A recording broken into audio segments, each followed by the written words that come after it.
Good evening. I would like to welcome you to the July 2026 regularly monthly meeting of the Delaware Muncie Metropolitan Board of Zoning Appeals meeting.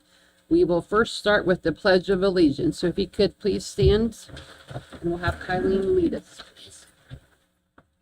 Pledge allegiance to the flag of the United States of America and to the republic for which it stands, one nation, under God, indivisible, with liberty and justice for all.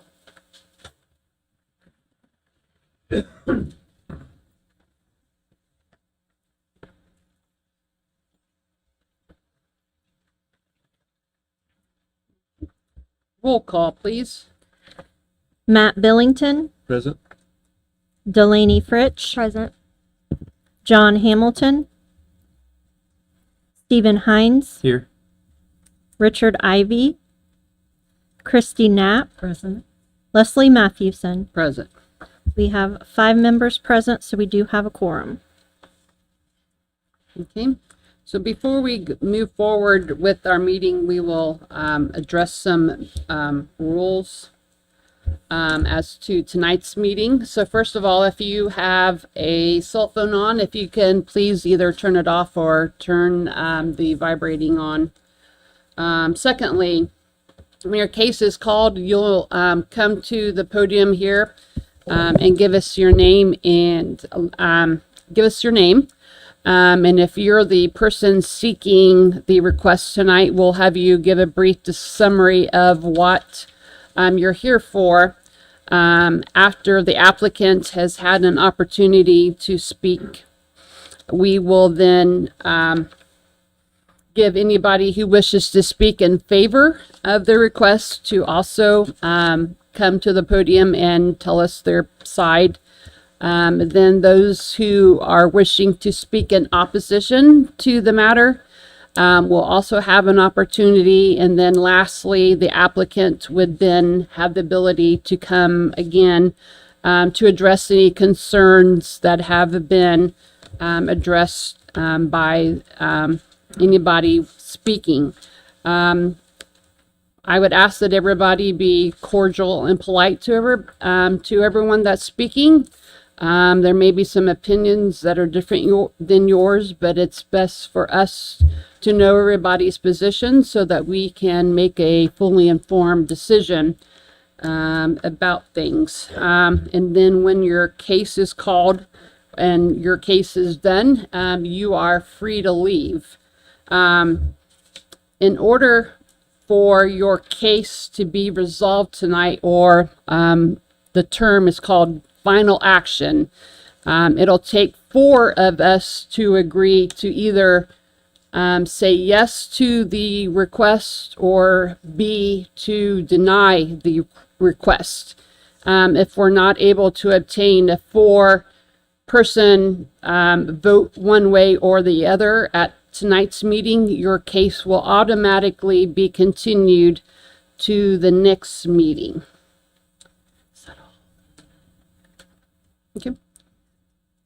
So then we'll move on with, in our agenda, to the minutes of our July 2026 regularly monthly meeting minutes. The chair would then entertain a motion as to these meeting minutes. I would make a motion to approve the meeting minutes as presented. I would second that. We have a motion and a second. Roll call, please. Billington, Yes. Fritsch, Yes. Hines, Yes. Knapp, Abstain. Matthewson. Yes. Okay. 4 yeses, so that is approval of the July 2026 minutes.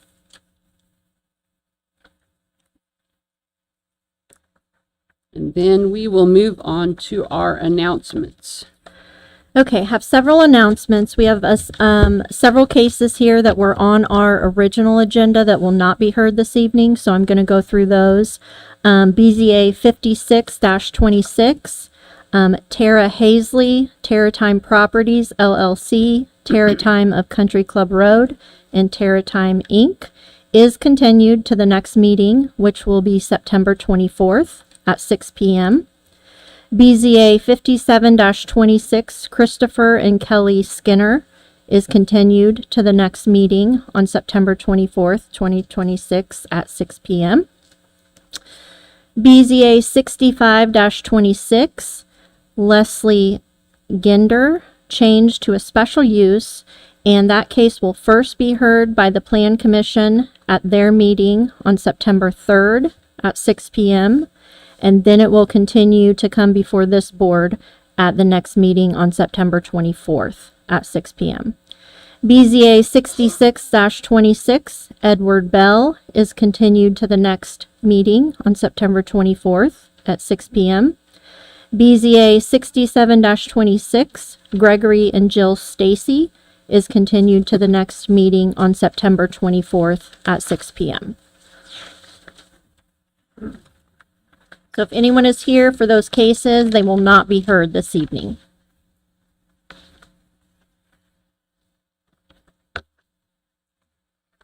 Then we'll proceed to old business then.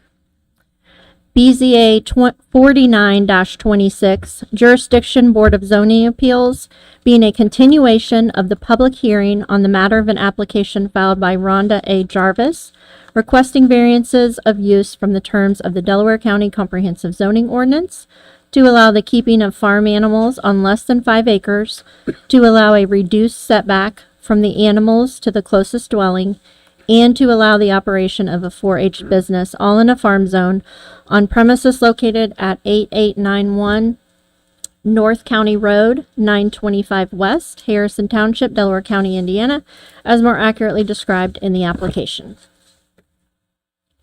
Hi, I'm Rhonda Jarvis. I'm at 8891 North County Road, 925, Alexandria. I'm filed a variance to be able to keep my pets on my own property. And ma'am, can you put the microphone a little bit I closer? had to you? that problem last time. Yes, that's a whole lot better. Yes, thank you. I did bring some pictures because there was concerns about how close the animals were to the road. There's that set and that set. There is some barn damage from wind at the moment. Like the goats and the chickens, you cannot even see from the road. And both sides and the back of my property is just cornfield. The only houses are in front.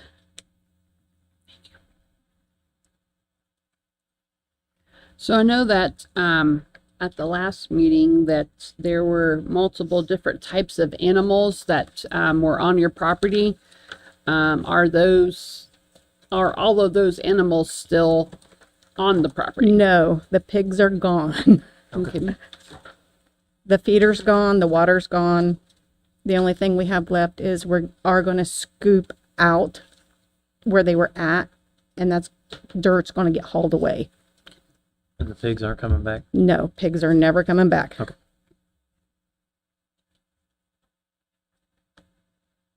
So to clarify the request based on the animals that you have present on the property, you're looking at 15 goats, 20 hens, 2 roosters, and 6 horses still, is that correct? What's on the property at this point in time are 4 horses and 5 goats. No chickens. I'd like to have a few chickens, but we know what happened to them. Okay. And you said 4 horses? Yes. Okay, thank you. I did speak to one of my neighbors through text message, and she said, well, they were all concerned because we had boarders, as far as horse boarders. We've never had any boarders on the property. It's always just been our horses.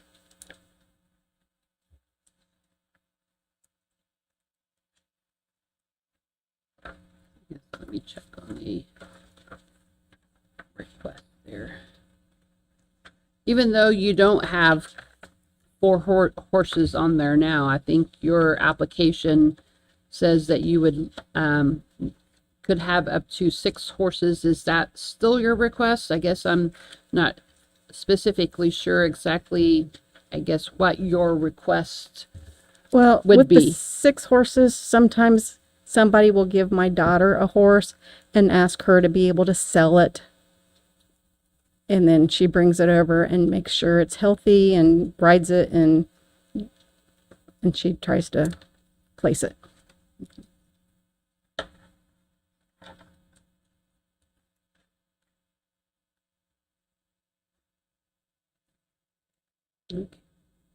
Does any other board member have any questions? I don't know if you want to address this now or at the end? Tonight. Our board members did get an email this evening. Give everybody a second to read that. It is from Amber St. Clair. And it is an email in support.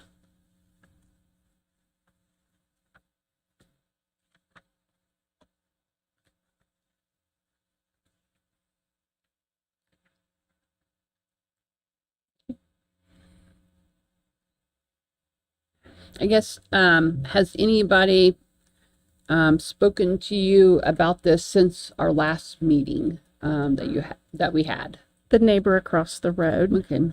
she texted me. And Is she the one that addressed concerns about having you boarding? Yes. Okay. Yeah. They basically were the boarding and the hogs. Okay. Was their main concerns. Okay. Okay, does anybody else have any questions?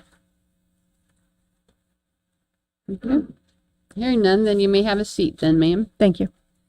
Anybody wishing to speak in favor of BZA 49-26?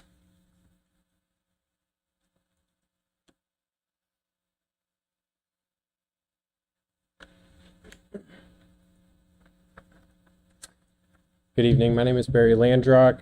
I am one of the residents at 8690. And I would like to speak in support. We've had absolutely no problem with the horses, to have no objection to chickens, sheep. The only problem was the pigs. They've been removed. So other than that, we have no problem. Thank you. Thank you.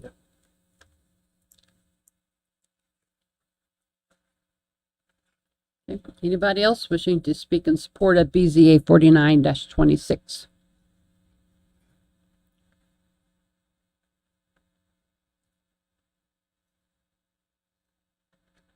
And my name's David Phillips, and I was here last time except for the snap.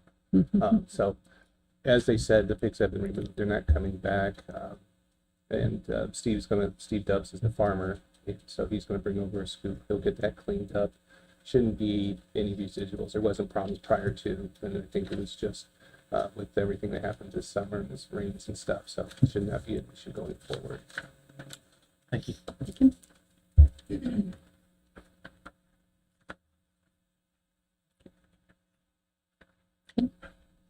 Anybody else wishing to speak in support of this? Okay, seeing none, anybody wishing to speak in opposition to BZA 49-26? Okay, seeing then the chair would entertain a motion on this request. I want to clarify really quick. Is Mrs. Jarvis officially asking to remove the pigs from the request? I guess I'll maybe have her, if you can, Ms. Jarvis, come back up to the podium there.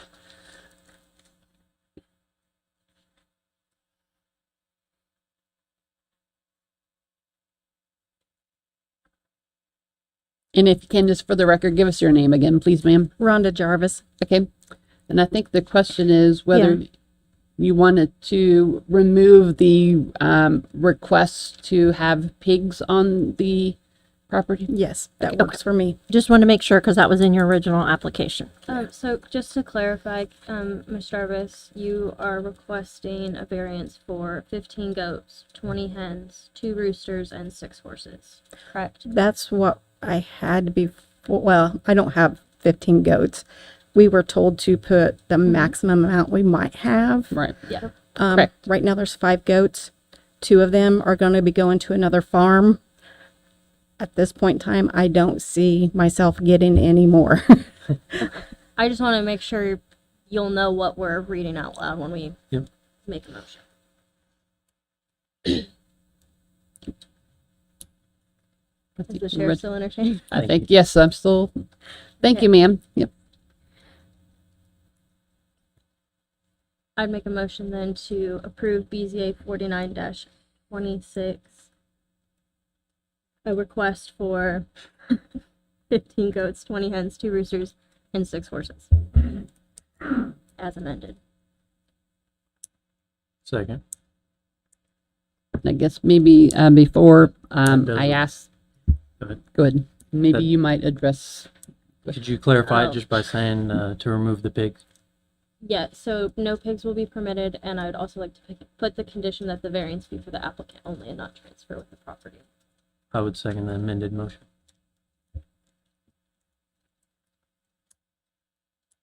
Okay. Then we have a motion and a second. Roll call, please. Fritsch, Yes. Hines, Yes. Knapp, Yes. Billington, Yes. Mathewson. Yes. 5 yeses, so that is official action of approval of BZA 49-26. Our office will provide you with the certification of that approval.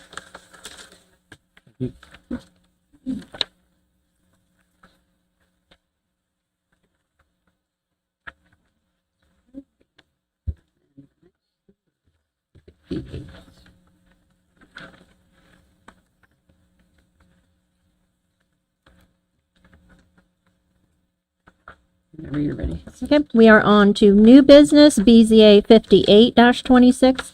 Jurisdiction, Board of Zoning Appeals, being a public hearing on the matter of an application filed by 616 West Charles Street, LLC, requesting variances from the terms of the City of Muncie Comprehensive Zoning Ordinance to allow reduced parking, a reduced front setback, a reduced multi-unit apartment building unit width, and reduced recreational or landscaped area on premises located at 616 West Charles Street, Muncie, Indiana, as more accurately described in the application.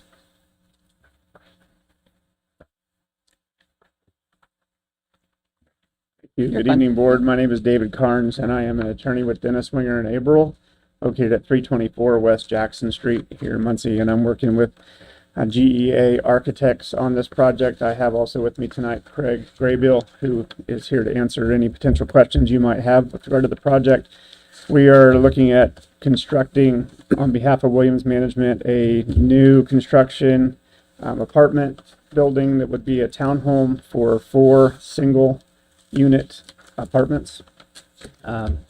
As a part of that process, we looked at the lot and the contours of that lot and talked to the planning commission about what potential variances may be needed to accomplish that project being constructed there. As part of that, they're listed on the application. Reduced front setback to match all of the other existing properties that are along West Charles in that area, and then reduced parking to 4 spaces, 1 space per unit, instead of the 2, as well as the landscaping. We're willing to put in those designated in our landscaping plan, many trees and bushes and things that are possibly able to be aesthetically placed on that lot. But I believe because of the green space requirements and other things, there was potentially some issues with the actual wording of the landscaping ordinance, and we wanted to make sure we could do as much as we could, but because of the size of the lot, we might not be able to do everything that was required. So we requested a variance in that regard as well. I would note that the company that is buying this and putting this in has been actively working in the Delaware County community. They have 100 plus market rate units in town. They're currently working with the city and a couple downtown properties to provide up to another 100 plus market unit properties. William Management, who does the management of these LLCs, actually has the building just across the street from that, which if you were by there to see this lot, there's a multi-unit apartment complex that's significantly been improved, and they're the operators of that building across the street. So I know that we have gotten an email from somebody has concerns about parking, because I know that's one of your requests is to reduce the number of the required spots. I guess, is this a busy street where there's multiple people vying for, I guess, on or off the street parking, or I guess It's how to address those people that might need to park, but now that you've reduced the number by half, I guess, how do we address those, give those people a place to park? well, traditionally, these are single unit apartments with one bedroom. So we suspect that most of the residents that are be in these one bedroom units are only going to potentially have one vehicle. If they have somebody visiting or whatever who might need the other space, they would potentially use the on-street parking. There would only then be up to 4 on-street parking spaces needed around this community, and throughout the downtown area, there has been quite a bit more on-street parking placed. When I was driving up and down there the last couple of days, as I've been working on this project, it's a couple blocks from my office, I noticed that there was quite a bit of open space there down that corridor, except for a few cars that might even be parked there that have been there for the whole month I've been there that haven't moved. So I have some questions about the location of this proposal. So Charles Street is within a historic district, and looking at the design of what was submitted, I don't necessarily see images of the building and how the developer, who's located in Florida, plans to abide by the neighborhood character. Could you elaborate on that? and I can call Craig if he's got some information about those type of specifics. Sure. My name is Craig Graybiel, GEDA Architects. I'm an architect in the office. The question is, how will you address historic characteristics of the home? The building itself has not been designed yet. We are still in schematic design phases. When it is fleshed out, it will be what we would say sympathetic to the character of the neighborhood. We'll have obviously with the 6-foot setback, we'll match materials, we'll match roof pitches and things like that. Does that answer?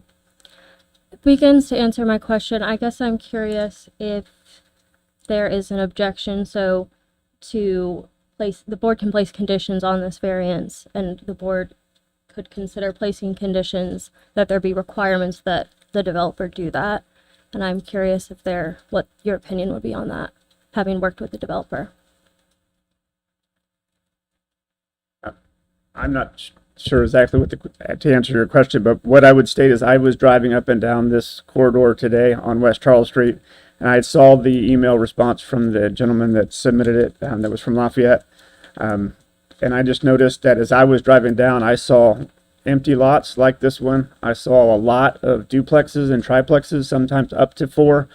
In this area within 2 blocks, I probably counted more rentals and more duplexes with numbers 1, 2, and 3 on the doors as I was going across. And then right across the street is this apartment building that I showed you before. So I don't know that there's like a historic nature to the exact area we're in. We can try to match some of the distinct characteristics of some of the homes that are around there, but I don't know that we'll be able to meet a historic preservation type Yeah, plan in so this area. you're in a historic district, Right. which is why I'm bringing this up. Correct.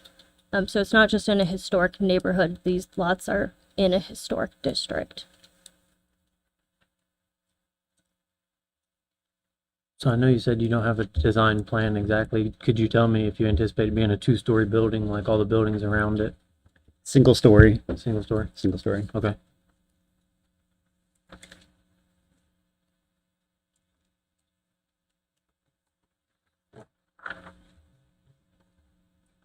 I wonder, you're saying you can't adhere to the landscaping that is required by that area. Is that what you said? It was just a green space footprint. It wasn't the landscape. If we're going to meet any of the bushes and trees and flowers and plantings that are required in that, it was just based upon the square footage of the building, the square footage of the asphalt that would be in the 4 parking spaces that I think we couldn't meet the actual green space requirement as opposed to the rest of it we were able to meet. Yeah, it's a requirement that's under the landscape section, but it's that recreational green space. So when you get to a multi-unit, it requires 100 square feet for each unit. Therefore, they would need 400 square feet, which just isn't feasible with the size of the property. So, yeah, it's the open space. Any other questions? You gentlemen may have a seat then, please. Thank you. Anybody else wishing to speak in support of BZA 58-26? Seeing none, anybody wishing to speak in opposition to BZA 58-26?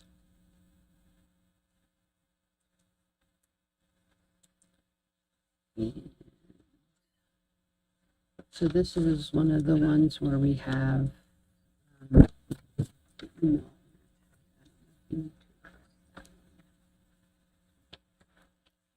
we have this one that's part of it, but this one from Brad. It's not. Okay, yeah, so the board also received an email from Brad King in regards to the historic district. I won't read the whole thing, but I'll give the board just a few minutes to make sure that they've looked over that.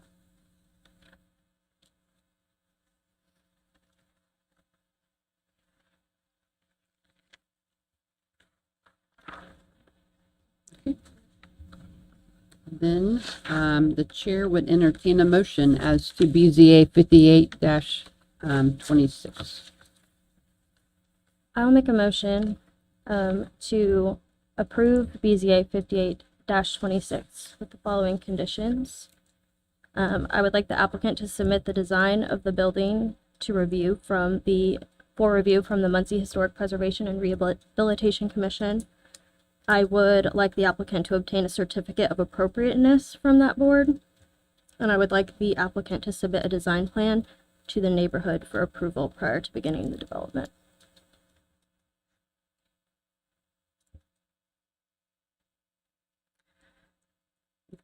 I'll second that. I have a motion and a second.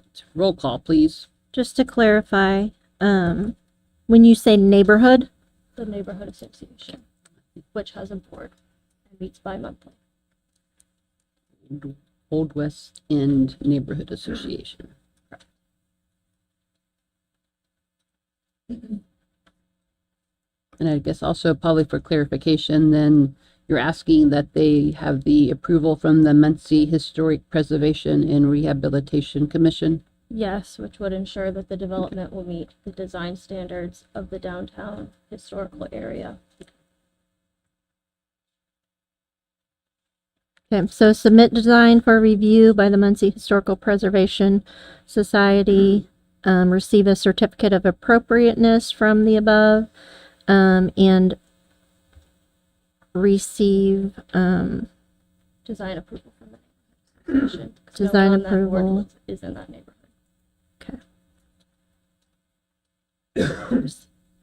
okay, got it. Okay, so we have a motion and a second. Roll call, please. Heinz, Yes. Knapp, Yes. Billington, Yes. Rich, Yes, Mathewson. Yes. 5 yeses, so that is official action of approval of BZA 58-26 with the conditions listed. Our office will provide you certification of that approval with those conditions outlined, and then you may proceed with the process.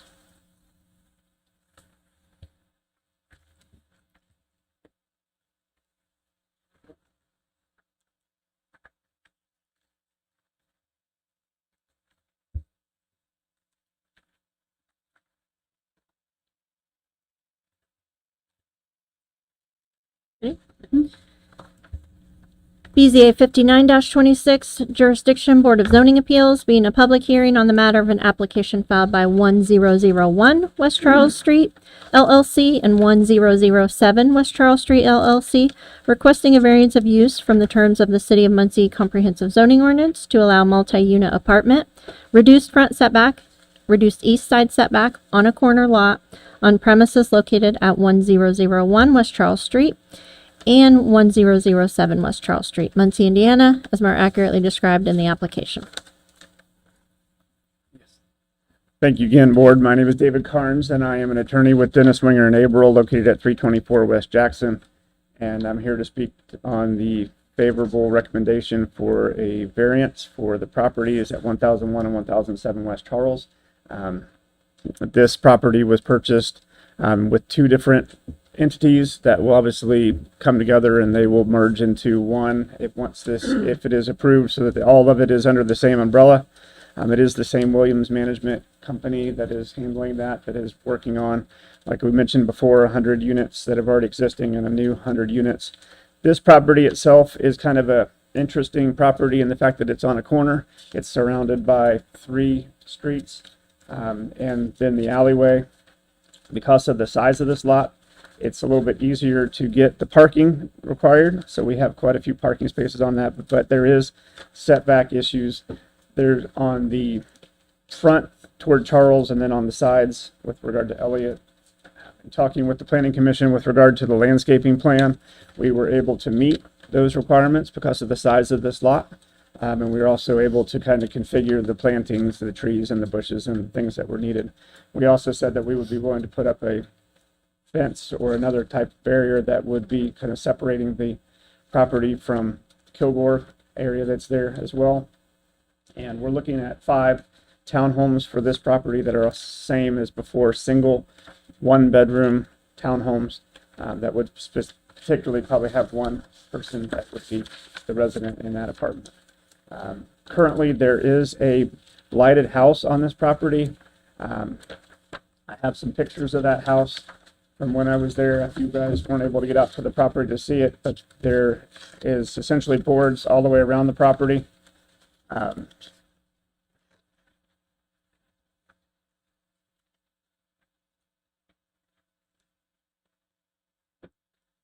This boarded up home that's there now would be demolished by my client, and then it would be replaced by this new construction multi-unit townhome. Once again, I have Craig Graybill here from GEA Architects to answer any questions that you might have with regard to the construction, with regard to this townhome project. So this is also in the old West End Historic District. Is that correct? That is correct. Okay.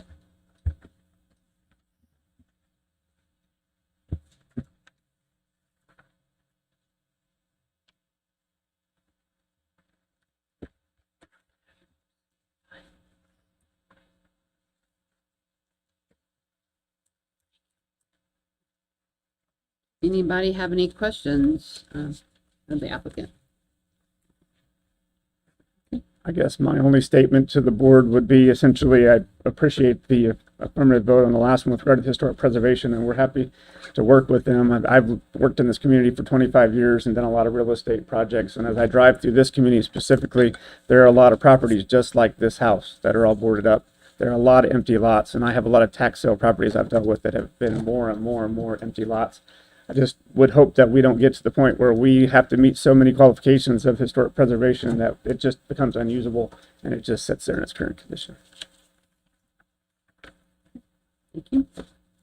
Could I ask him, Yes. do you have any specific objection to our last motion if we did the same thing on this one? I know it was kind of broad. I guess what I'm asking is like, you don't have any problem with the neighborhood meeting and approving your building plan? I don't have an opinion on that. Okay, thank you.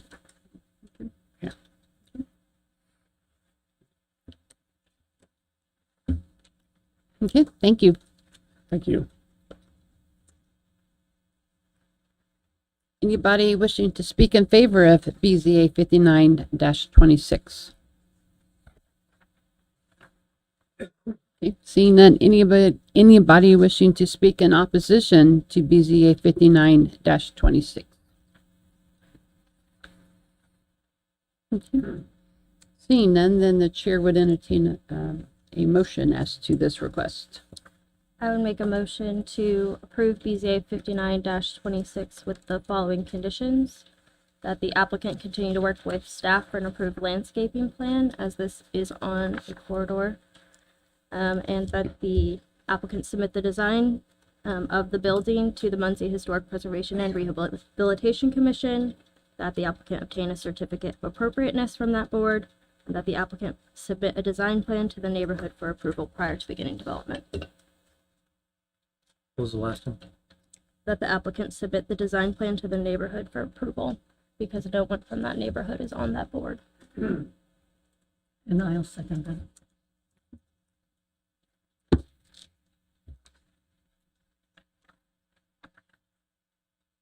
We have a motion and a second. Roll call, please. Knapp, Yes. Billington, Yes. Fritsch, Yes. Hines, Yes. Mathewson. Yes. 5 yeses. So that is official approval, official action of approval of BZA 59-26. With the conditions listed, our office will also provide you with certification of that approval, and you can move forward in your process.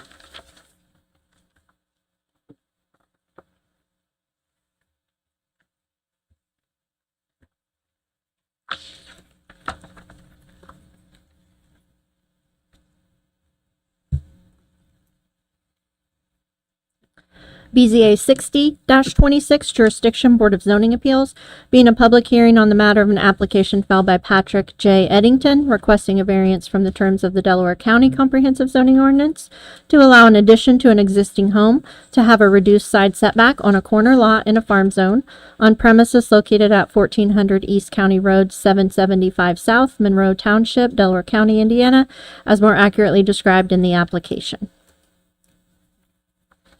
Good evening. My name is Patrick Eddington, and I'm requesting a variance for a home addition for our house at 1400 East County Road 775 South, Muncie.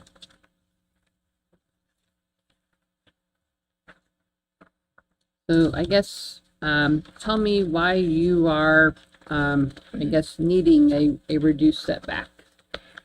We want to add a area to our home that'll extend it to the east for new laundry room, pantry. The house was built in 1969. It has small bathrooms, a aggressively small laundry room, I'll say, and we want to get those things rectified.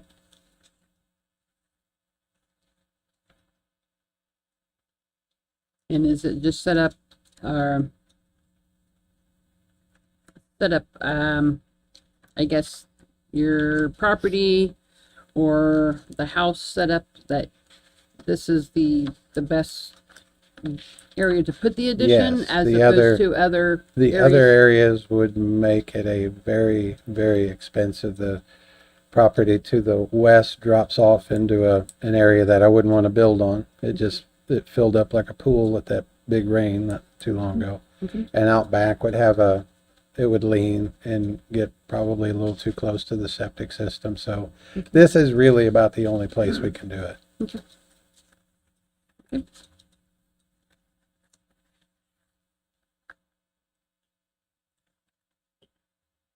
And it looks like there's not any buildings immediately adjacent to your No. property. No, our neighbors are a good distance away.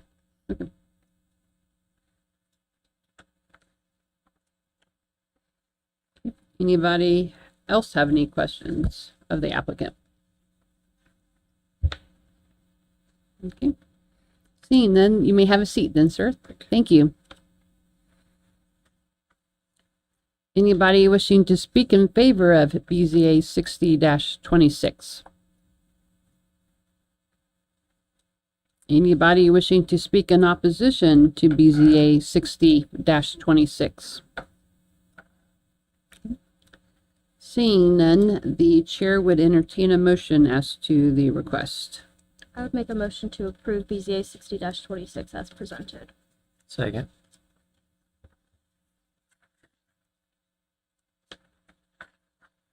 A motion and a second. Roll call, please. Billington, Yes. Fritsch, Yes. Hines, Yes.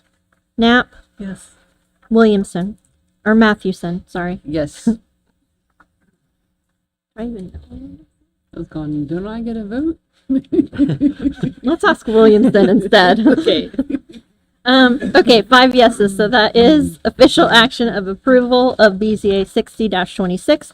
Our office will provide you with the certification of that approval, which will allow you to move forward with applying for your permits. Thank you.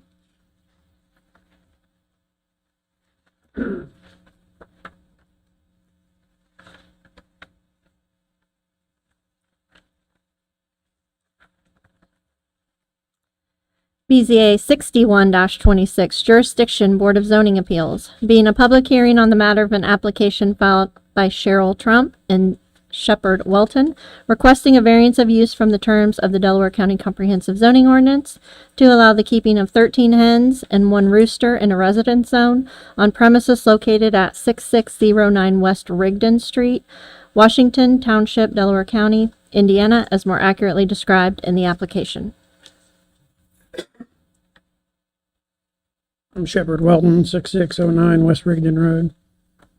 And just here to try to keep my chickens. I guess I already have them, didn't realize I needed a permit, and so looking to do whatever we got to do to keep our little birds.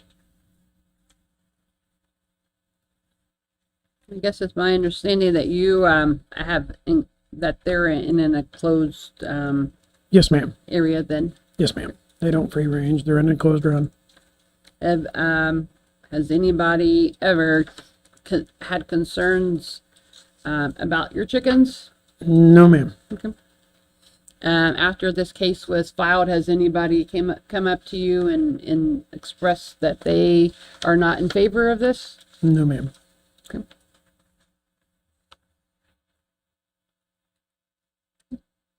Does anybody else have any questions of the applicant? How long have you had the rooster? Well, we bought them all as females and just got Yeah. lucky with a rooster, but I think this next coming spring will be 2 years. Okay. We got them all at the same time. Thank you. Thank you. And they're all egg layers, if that matters. They're not meat birds or do it for the grandbabies and just for the eggs. Okay.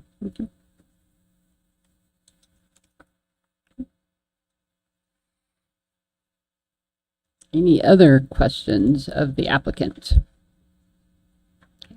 Seeing none, then you might have a seat then, sir. Certainly, thank you.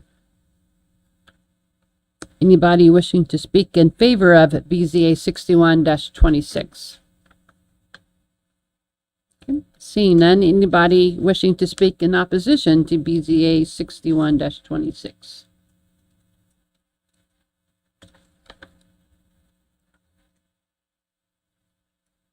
My name's Pam Simmons, and I don't think I'm necessarily in opposition of them, but I didn't know whether to come up for them or against them. Sure. Just maybe a concern that we're very grateful that it's not right next to our building. So that's really good for us. Maybe that there may be directly on the property line.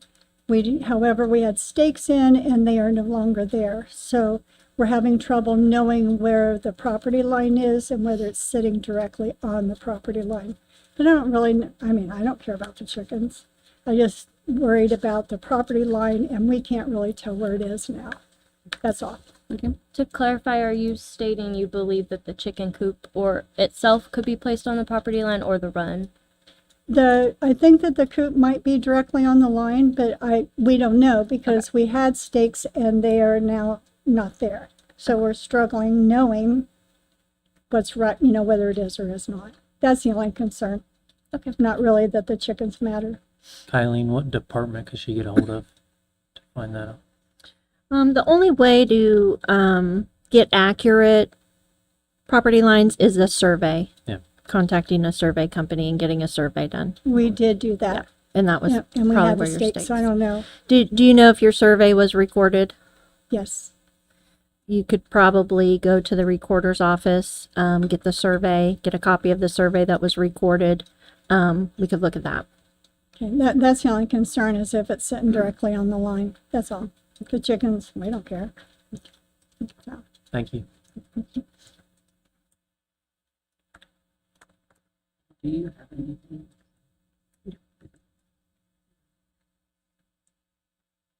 I don't know. I guess, yeah, you can go ahead and speak. It's just trying to figure out if if the issue as to the property line is even an issue, Can't speak For or us. deny, I'm not 100% sure of that, I guess, but nothing's like on a permanent set. So, I mean, if something has to be moved or, I mean, everything's more than movable. okay, hmm okay, So, Thank you. okay. and there was, I think, wooden stakes, but there's metal pins in the ground. They might need like a Beeper. beeper, yeah, whatever you call it to find them, but the traditional, like 3 foot tall wooden stakes are no longer there. Thank you. Okay, Thank you. thank you, sir. Okay. And the chair would entertain a motion as to the request. I would make a motion to approve BZA 61-26 with the condition that it be for the applicant only and not transfer with the property. Second.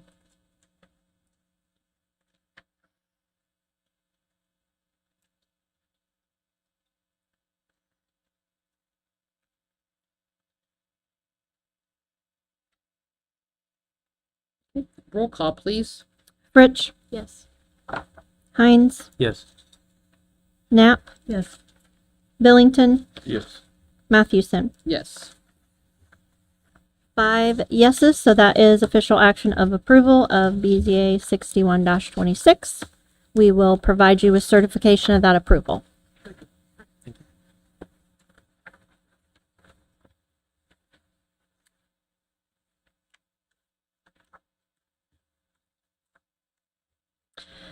BZA 62-26 Jurisdiction Board of Zoning Appeals, being a public hearing on the matter of an application filed by Peggy Rice, requesting variances from the terms of the Delaware County Comprehensive Zoning Ordinance to allow a reduced front and rear setback for an existing house and a reduced side setback for an existing garage, all to divide the property through plating in a farm zone on premises located at 6601 and 6609 East Windsor Drive, Perry Township, Delaware County, Indiana, as more accurately described in the application. Good evening. My name is Kathy Van Ice, and I'm from Ashton Land Surveyor at 325 West Washington Street here in Muncie. Tonight we do come before you in a property that was a little bit unique when we started. The property originally was split zone, and we've gone through the zoning process to switch it to farming. And when we did do that, the houses are no longer in compliance with the rear setback and the side setback. The two homes were built. Well, the first home on the front part was built on a 1 acre parcel. And then the second house on the back end is, they were too close together to be able to give us the enough setbacks that we needed. So we try in our division to make it so that one stays in compliance in one part and then the other one gets out of compliance. The property is going to be platted, and the whole goal of this is the reason we did go with farming instead of residential is the goal of the property owner. She wants to set aside part of this land for it to be able to be used as an area to bring children in for the school for educational purposes. And the only way we can keep that into compliance is to be able to keep it under the farming zone. So that is part of the reason why we did switch it over that way. The property itself is a very unique piece, and the property owner herself wants to set aside and make this something for future generations to be able to experience nature and to be able to spend time just reading and learning about the land that we are on. So I don't know if you have any further questions, but we are going through the plating process. We have already been before the board, and part of it, the requirement is that we go ahead and ask for the variances needed for setback since we have switched it to farming.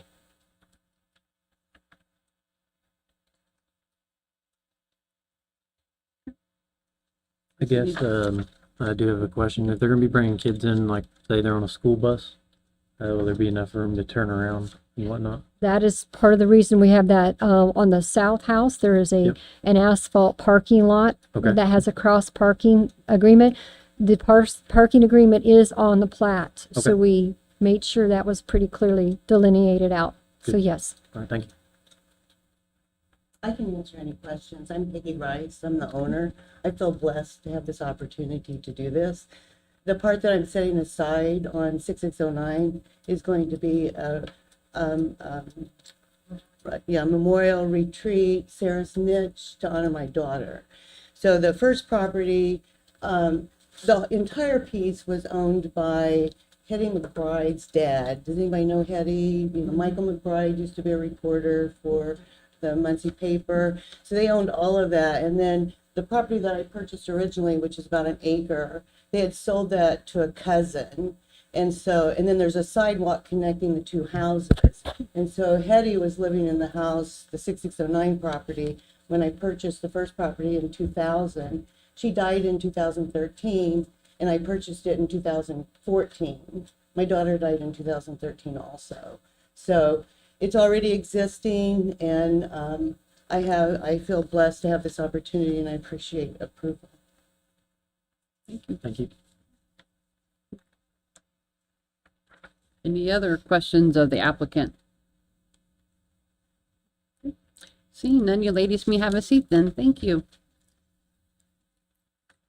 Anybody wishing to speak in favor of BZA 62-26? Okay. Seeing none, anybody wishing to speak in opposition to BZA 62-26? Okay.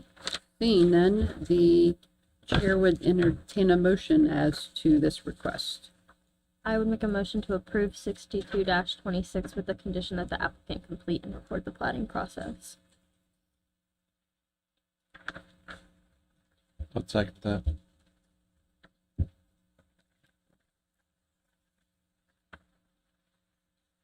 I have a motion and a second. Roll call, please. Hines, Yes. Yeah. Knapp, Billington, Yes. Fritsch, Yes. Mathewson. Yes. 5 yeses, so that is approval. Official action of approval of BZA 62-26. Our office will provide you with certification of that approval, and you can go ahead and move forward with your plating process. Congratulations.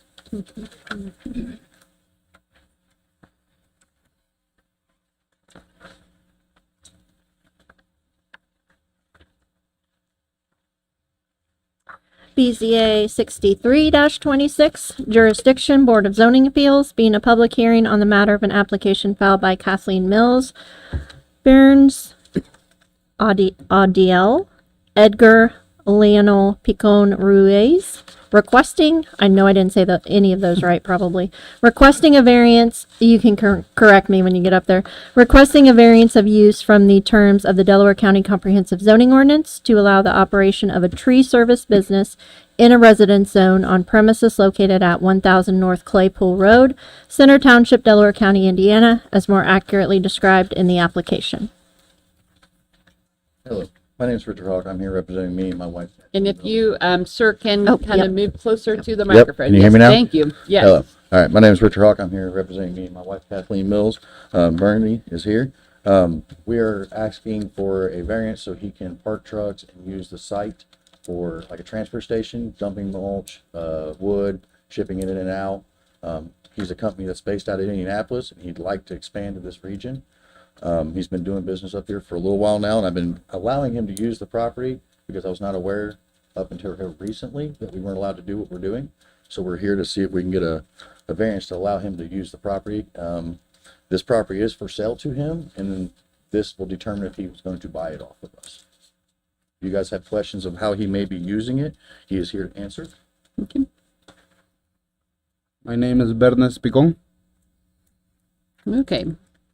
So I do have some questions. I see some photographs of appears to be maybe a lane where looks like a big pile of mulch and parts of trees kind of just in this road. So how often? That's not Oh, ours. okay. That has been illegally dumped. The city code enforcement knows Yep. about it. Just return to the mic when you're speaking, and just state your name right before you start talking again. Richard Hawk. That way we'll. I've had conversations with the code enforcement and the building commissioner in person, Richard, about that. That is illegally dumped. I have notified the police. The police told me the city of Muncie does not control that. They referred me to DNR. DNR contacted me back and said that it not being trashed, they're not gonna do anything about it. We received a letter from the code enforcement about it. I went up there personally, and that's when I had this conversation. They haven't told me I can move it, or if I need to remove it, even though it's not mine. So I believe the person in opposition for this, I have a witness that I know that he's the one having it dumped there, to block my access to this property. And I can go further into detail if you guys need more explanation later. Okay, so you didn't, that's not That's not anything. mine. Okay. You cannot, anything that me or any town tree service has Okay. put on my property, you cannot see from the road. Okay. So, tell me, about like how many trucks are coming in your business on a daily basis?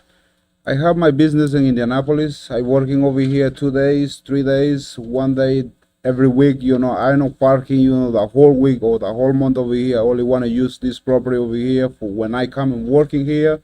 That's I want to use for dumping and leave my trucks when I working 2 or 3 days over here. Okay. So, and when you're coming in, how many vehicles are coming in, during that day? How often are they coming in? I'm just trying to gauge the number of vehicles coming in and out and how often, like the traffic coming in and out. That's what happens. Sometimes, you know, I have, you know, 3 vehicles, you know, sometimes I have 1, you know, depend my kind of job I have, you know, that's, I bring my equipment over here. I don't want to bring my equipment only for spend fuel, you know. That's what happens. Sometimes 1 truck, sometimes 3 trucks, you know, depend, you know. Okay. And then, and I think you said that, you would not be able, or when you would be dumping like mulch and brush and logs and tree debris, that would be stored in a location that would not be seen from the road? Is that what your plans would be? Yes. Okay. Richard Hawk. Yes. And to answer your previous question, we've been doing this for about 3 years now. Okay. We'll go maybe a month or 2. I won't see Bernie's at all. Sure. And then I may see him for a week, and he may have a truck come in 2-3 times to dump mulch, and then I won't see him again for a week or so. It's very sporadic. It's not a guaranteed daily thing every day. Sure. To kind of put that in perspective, on average, I see him maybe 3 or 4 days out of the month. And then when you do come, is there certain like hours of the day that you come in and leave, like hours of operation? When I come and, you know, I started over here, you know, between 8:30 working over here. When I leave my truck, I leave around 5:30 over there in the yard. When I come and pick it up, you know, same 8:30 pick it up, you know. Okay.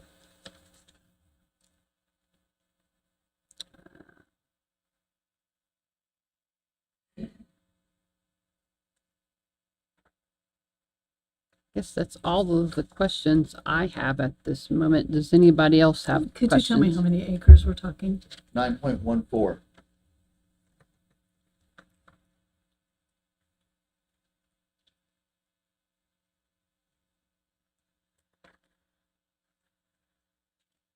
And it says to replace contaminated ground. We had an IDEM case when we bought the property, me and Kathleen, we were not aware of. We had to remove a lot of dirt. So the history of this property is it was a dump site for many, many years. It's about 6 to 10 feet of hard fill. So to build a house on it, it can be done, but you're going to pay a lot of money to do it. So we were using the mulch as kind of a natural way to break down and make topsoil to cover as much of the property as we possibly could and put back what we were digging out to get rid of. We had a dumpster on site, a smaller dumpster, but we had a dumpster on site for about 2 years. We were hauling and dumping dirt straight into it to get it out of there to meet IDEM. We got that case dropped. They came out and did an inspection, I believe, at the end of February and said we were all good. Yeah.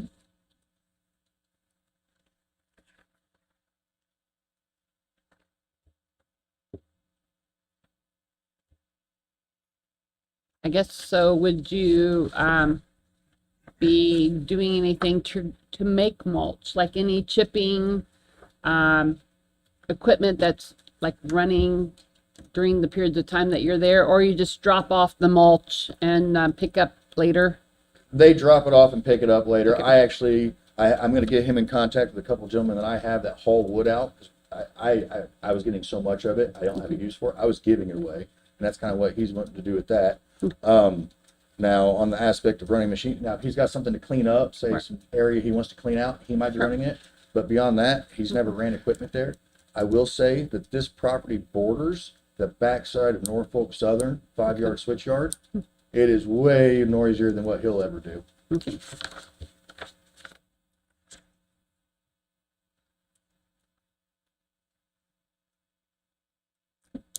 Any other questions of, from the board? Seeing none, you gentlemen may have a seat then. Thank you.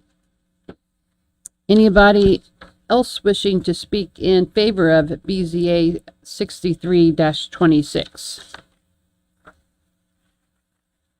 Okay. Seeing none, anybody wishing to speak in opposition to BZA 63-26? Good evening. Good evening. I'm John Ray, and I have a property 12 acres adjacent to the property which is requesting rezoning. I had emailed a document. I'm not sure that it made it to everybody, with multiple pictures and some references. One of the statements made in the application was that several neighbors had been in agreement with it. I essentially was the only one that opposed it. Tonight I'll present to you a document of 35 signatures, which represents 31 households very close within that area. The back page came off the staple. So this issue has been occurring for many months, all this year. Finally, I had spoken with Richard and to ask these big trucks, which vibrate my whole house, when they park out in the road, unload, offload, etc. They still didn't stop, so I talked with code enforcement. They promised code enforcement that they would stop. They didn't.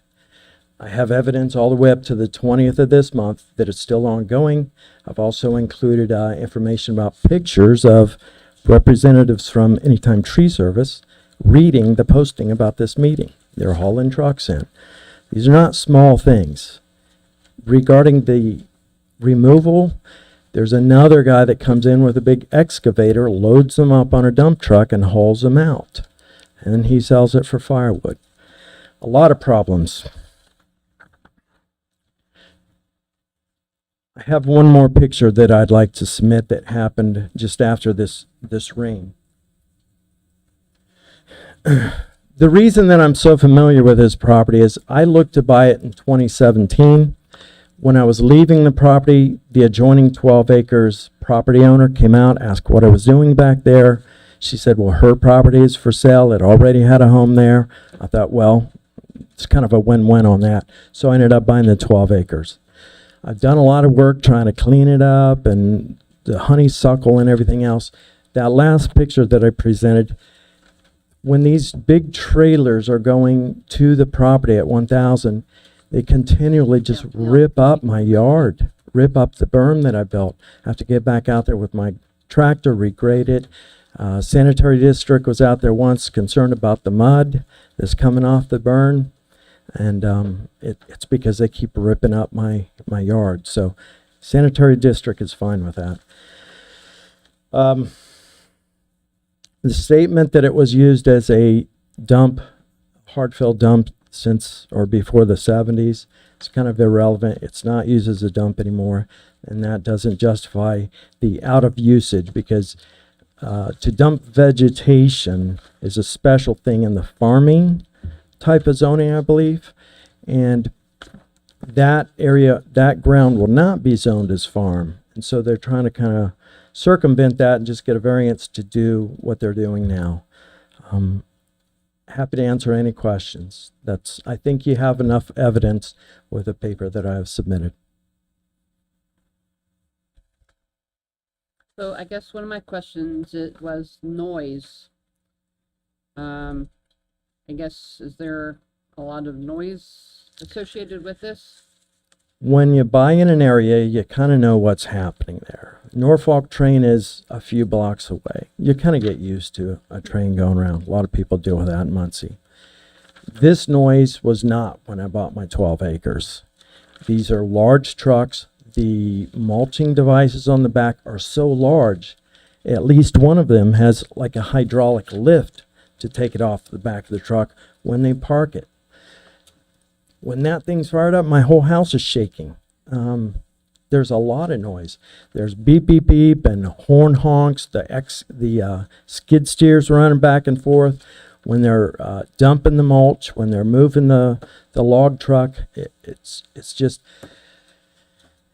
really been unnerving now this entire year because they just won't stop doing it.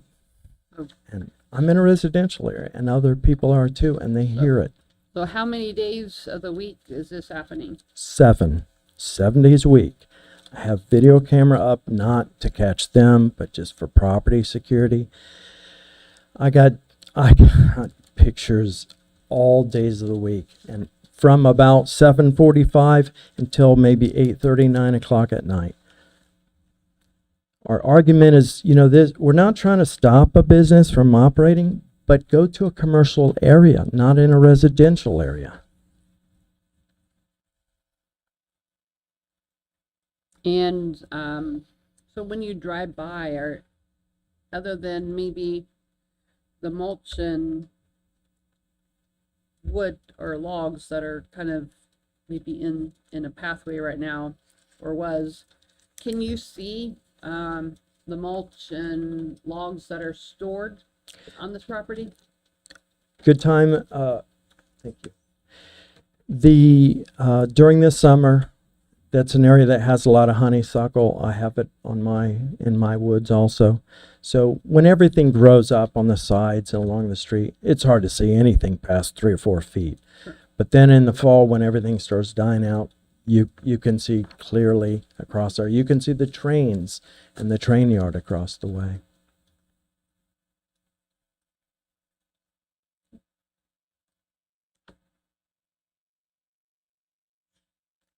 Anybody else have any questions?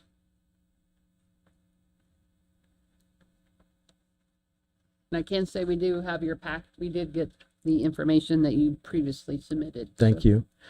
I might mention, if I may, one more thing.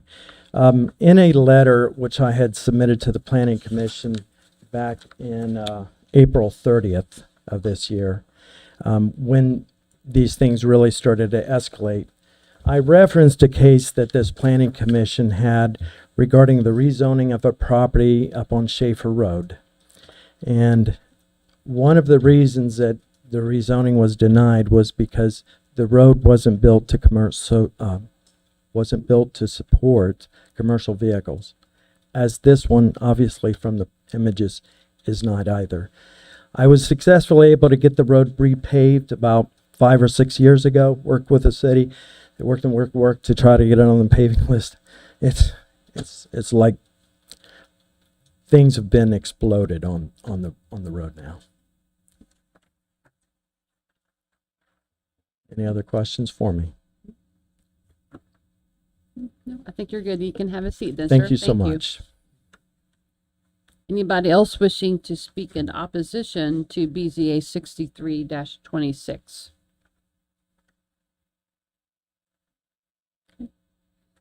Then we will have the applicants come back up if you can, and we can address some of the concerns that were addressed.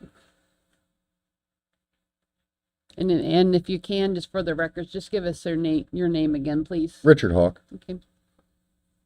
'Cause I know that I had asked about how often people are coming and going and working on the property. Your answer was different than the answer that we were given with regard to how many days a week people are there. So it was been reported to us that it's been 7 days a week. Were there times when you were working more than you are now, or intend to work in the future? Can't only say working 7 days a week over here. This week, no comment. For that I told, this is my business. I'm working indie, I'm working here, you know. When I have jobs only over here, I want to stay over here. I don't want to drive to India, you know. I split my job, you know. That's what happened. I tried before this problem. I give you wood to him, a lot. I don't pay him property too. He no mention nothing. I don't know why now he want to come and give you complaint. That's the point. The road over there, he have a lot of road danger over there in the street. Somebody trimming. My truck is 12.5 feet high. You know, the road, everything is empty over there. I can come in too close to the edge to the road. I don't want to damage the road danger over there. Somebody did it, you know. I don't know. Can mention my truck did it, you know. And then, okay. Is there anything else that the board has questions of the applicant? I guess I'm curious, just based on the variety of answers we got and the nature of the work of the applicant, if the applicant would have concern if the board placed a condition that it restricting when things can be dumped or when activity could occur at the property. As in like a set schedule, like from 8 a.m. to say 6 p.m., 7 p.m. at night? I don't see why that would be a problem. I've never seen them come back later than 6. After hours, after 6 o'clock running equipment, to be honest with you, that may have been me. I have equipment. I'm over there working around doing, spreading some of this mulch out, taking care of things. I'm very busy. I can't get there during days most of the time. He's been kind enough the last week. I had a conversation with Richard and he told me that it'd be nice if I could get some of it straightened up because you really can't see too much, but get some of it straightened up. He brought his trucks in, hauled some wood out.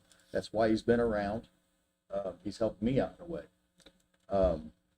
Now on the aspect of the road, John himself had pointed out when they milled that road to repave it, there's certain sections of it that they milled to dirt and then paved over the top of it. So I will say it's probably not the best paved job.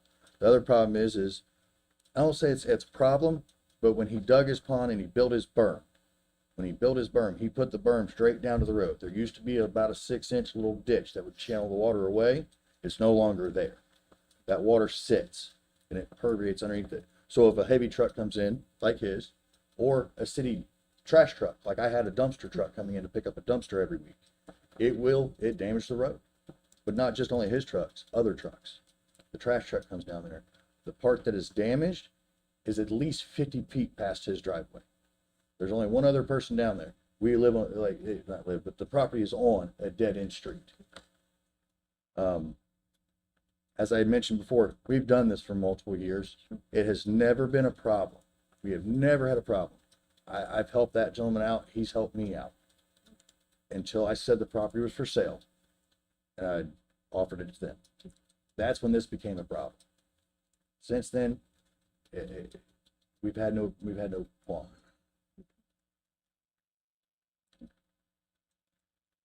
Any other questions? I'm not sure it's relevant, but you have a business there as well? No, I do not. We own the property. I do not have a business there at all. Okay, I thought you said that maybe it I was take you. my equipment there to clean up. They bring in a couple loads of mulch. I would take my equipment in and spread it out to cap the tops, to make the topsoil and cap it out. That's the only time I'm ever there. It's just to do that, and I haven't had time. Did I answer your question? Or? Well, I think so. So the 7 days a week could be you. I may have been there on a weekend, taking care of stuff. I mean, potentially, but it's a bobcat. And I haven't been on that property probably 2 weeks, maybe 3. I haven't had time to stop by. Does the applicant want to use the property for business purposes 7 days a week? You don't work weekends. No. Only except, when I have emergency, I need to do, for a lot of people need help, that's I need to use, for. So I guess. How many times? 2 times, 3 times a year? That's it. So I guess on the weekends, if you'd say we had a big windstorm or we had something come through and his services were needed, potentially that, but on a regular, no. Have you had conversations with any of the, I've only really talked to Sydney's daughter. I think Sydney, she lives more now in Colorado, and the gentleman lives on the corner. And the last time I talked to him, I told him what I wanted to do. They said they didn't really care. And that particular day, I was sitting there talking to him. A black truck came by with a whole bunch of brush, debris on it. And it turned south on Claypool and backed up. I went to go dump. I drove down there and I asked, I was like, hey, you're not allowed to dump here per city code, and I'll call the cops. The gentleman informed me that John Ray had given him permission to dump there in the street. That was the second time I've ran somebody off from dumping it, blocking it. I've always had that lane open so I could access the north side of my property. And since discussing the sale of this property, that has been filled up. I have been denied access to the north side of our property, which is about 4.5, 5 acres. well, we have like 30-some people that have signed a petition saying they're in oppositions, but you have not talked to those people? I have not talked. Okay.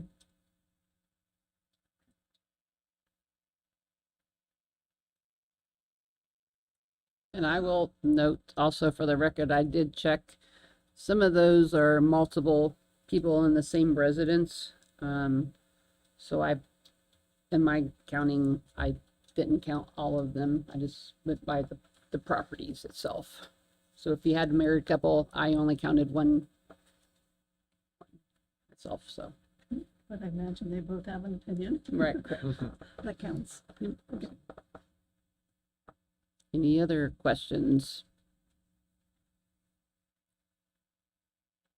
Yeah, I have one more question. Yeah. So he's been dumping there and then you've been spreading it. Yes. Will he start spreading it if you sell it to him? Yes. He's been doing it the last week or so that's been Okay. kind of busy over there. He's been there spreading, cleaning up. Okay. And if he ever needs help, all he has to do is call me. Thank you.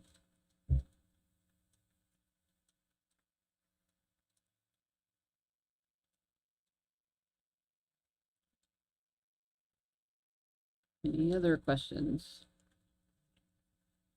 Okay, I think you gentlemen can have a seat now. Thank you. Thank you.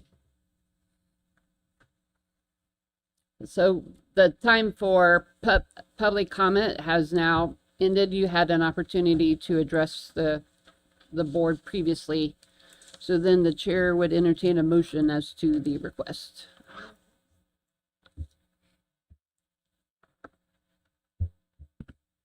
I would make a motion to approve BZA 63-26 with the following conditions: that the variance of use be for the applicant only and not transfer, that business activity on the property only occur from 8 a.m. to 5 p.m., and that business activity be permitted on weekdays only.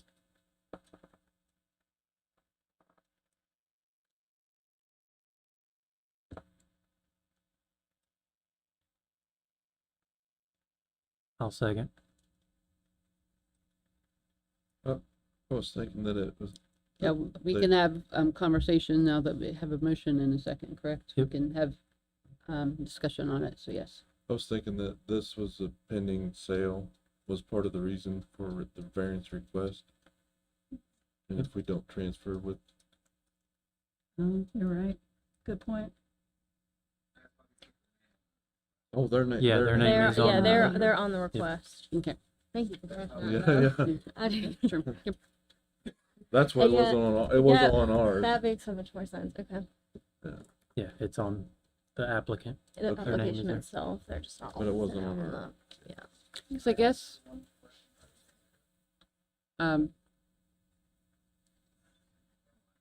You could- I guess my question is, because I guess how do you define the term business? Because he could be doing something like as a property owner to his property. Like there's been topic or discussions about how they've had to remove mulch or dirt and they filled it in with mulch. So I guess then who is going to determine Sure. how do you find the term business versus what you do as a property owner? I would define business activity as bringing materials to and from the site. Okay. Okay. Is that clear? Sure.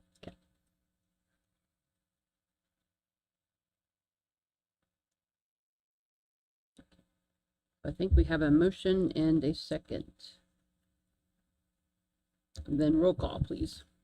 Knapp, No. Billington, Yes. Fritsch, No. Hines, No. Mathewson. No. So that is 4 no's, 1 yes. So that is official action of denial of BZA 63-26.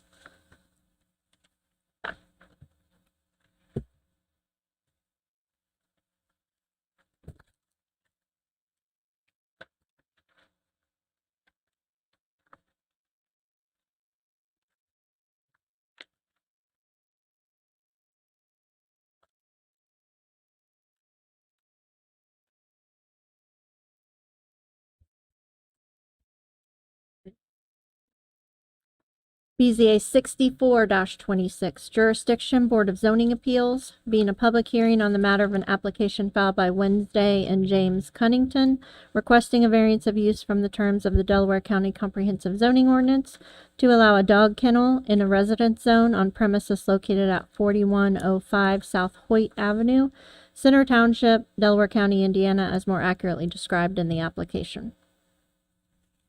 Hi, I'm Wednesday Cunnington. Thanks for being here. So I have 5 dogs of my own. They all fit on my lap. They're all little dogs. They're rescues. I foster dogs with a few of the rescues here in town, and I also dog sit. Most of my dog sitting is mobile. I go to homes, check on dogs, and sometimes stay over at that person's home, or sometimes dogs come to my home. I've never had a complaint on the noise. Most of the dogs are pretty quiet. I mean, if they're barking, it's because I'm out there. And a lot of the dogs are smaller dogs, so if they're small dogs, they come in my home. But I was told you can only have 3 dogs, whether you live in the city or the county. I'm one of many, many people that have more than 3 dogs. They all have their shots. They're all well taken care of. I can show vet records if I need to. I've never had an issue with sick dogs or dog abuse or anything like that. So I'm just asking that I can have the kennels on my property, so when I do have extra dogs, they have a place to go. The yard's fenced in. It's 2 sections where I can separate dogs. I never have 2 dogs from 2 different families together. Whether they say they're friendly or not, I don't allow the dogs to play together unless they're from the same home. Just safety precautions. So I'm just asking that I can have the kennel on my property and watch these dogs. So as to the animals that you like foster or you bring to your property, and they stay out in either the kennel outdoors or fence, or how often would you say that they're out there, out in the yard or in the kennel? The most, sometimes I have a dog for 5 days, but most of the time it's just the weekend. It's Friday to Sunday. They have a weekend trip. I would say fall break, summer breaks, I might have them a week. And their dogs, it started out with just watching friends and family. I've never advertised. I recently got a Facebook page because I was nominated in the Quest for Best. And they said I should probably have some kind of thing that people can look me up. So I got Facebook page for the Critter Sitter. But I do not publicly on the radio, in a newspaper, unless someone, a church is raising money, then I put a banner. But I don't go out soliciting my pet sitting. It's all word of mouth. I don't want to be a big kennel. I like the hands-on, one-on-one, making someone's pet feel like they're at home at my house. And I don't have anybody else helping me, so it's just me that watch the dogs. Cats. I watch all kinds of animals. I've watched monkeys. But like I said, I go to their home most of the time. So that's why it's Critter Sitter. It's not just dogs. But I do the best I can with dogs, and I don't look to make this business huge like some of the others. It's just a tiny little thing. How often would you anticipate are you having 10 dogs at the same time? Not very often. Summer, throughout the summer, I may have 10 dogs, but 5 are mine. So, it's like right now, I think I have 2. It's my daughter's. She just went to Disney World today for her late honeymoon. So, most of the time, I don't have dogs because I'm a full-time teacher at St. Michael Catholic School. So, that answers your question. Yep. It just I had another question. So some people may have concerns about the number of pets you have. You assume the more pets, the more pet waste. How do you address that? And has anybody ever complained about smell of out in your area? not to my knowledge. I bag it up. I clean the kennels, put it in a bag, tie it up, put it in the trash. I think that's allowed. And I spray out the kennels with a cleaner and sanitize them. It is an indoor-outdoor kennel, so the dog that stays there has the option of going inside and laying down or coming out. It's, I want to say 18 by 14 foot, 4-stall kennel. But to my knowledge, no one's complained about the smell. Has anybody complained about any noise coming from your property Not- because of the animals? A couple years ago, a neighbor did, but that's because I live in her family home, and she never liked that. Never in the 20-some years did she like us. But she has passed away. That's the only neighbor that ever complained, but I don't think any neighbor could tell you what my dogs look like or how many I have. So, but not to my knowledge. I live close to a horse farm. I can almost throw a rock to the horse farm. So if you smell anything, it's horses. Does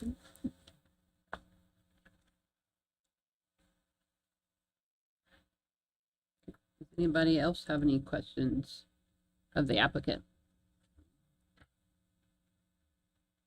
Okay, you have a seat there, ma'am. Anybody wishing to speak in favor of BZA 64-26?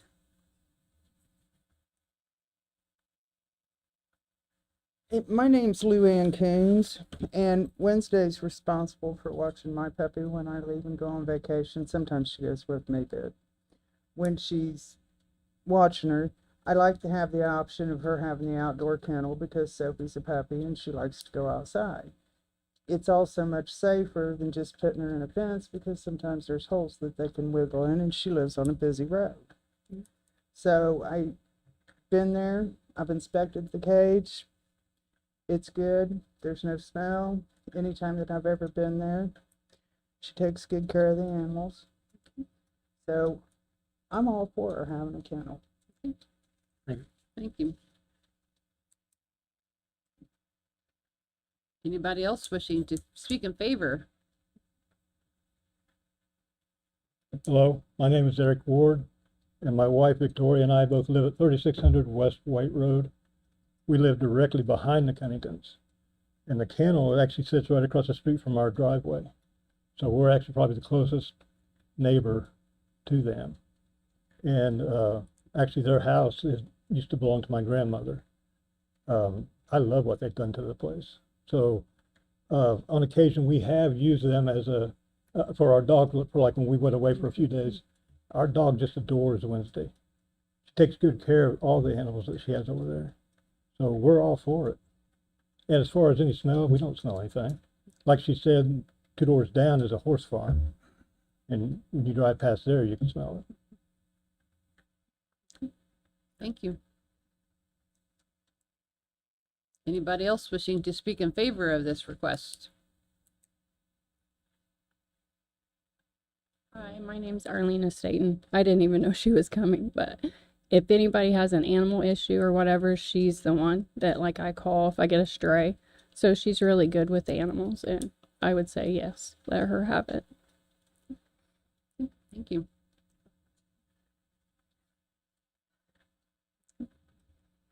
Anybody else wishing to speak in favor of this request? Anybody wishing to speak in opposition to BZA 64-26?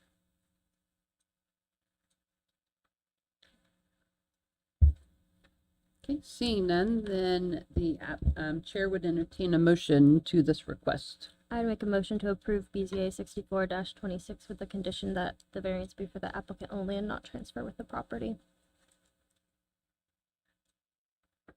Second that.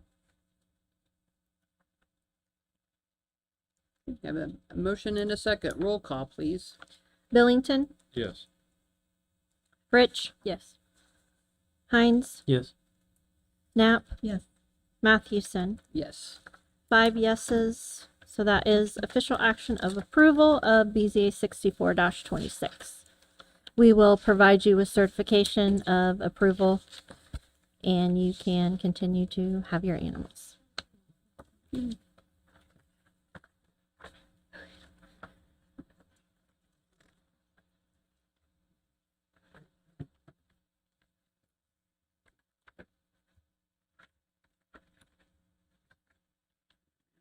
BZA 68-26 Jurisdiction Board of Zoning Appeals being a public hearing on the matter of an application filed by Affordable Home Matters Indiana LLC requesting a variance from the terms of the City of Muncie Comprehensive Zoning Ordinance to allow a reduced side setback for a proposed dwelling in a residence zone on premises located at 620 West Power Street, Muncie, Indiana, as more accurately described in the application.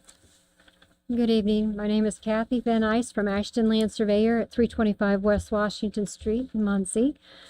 This parcel on 620 West Power Street, it is a parcel of land that is vacant at this time with the intention of building a home. The footprint on our drawing does show the structure that they wish to place on the property. The problem that we do have is to be able to create the parking, to be able to be the parking in the rear.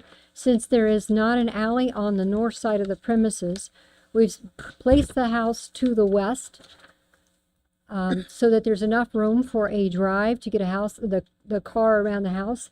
There is a stoop on the mid part towards on the east side of the house that does stick out into the area where the driveway would be. We intend for them to pull all the way behind the house to park, but the problem is with that being a secondary exit, we would have somebody stepping out with steps in the way of the driveway. So we move the house to the west, and we're asking for a reduction of 1 foot from the 5-foot setback to ask for it to be a 4-foot setback so that the house will still fit on the property, will have the driveway, and the stoop will not be continuously hit by a car.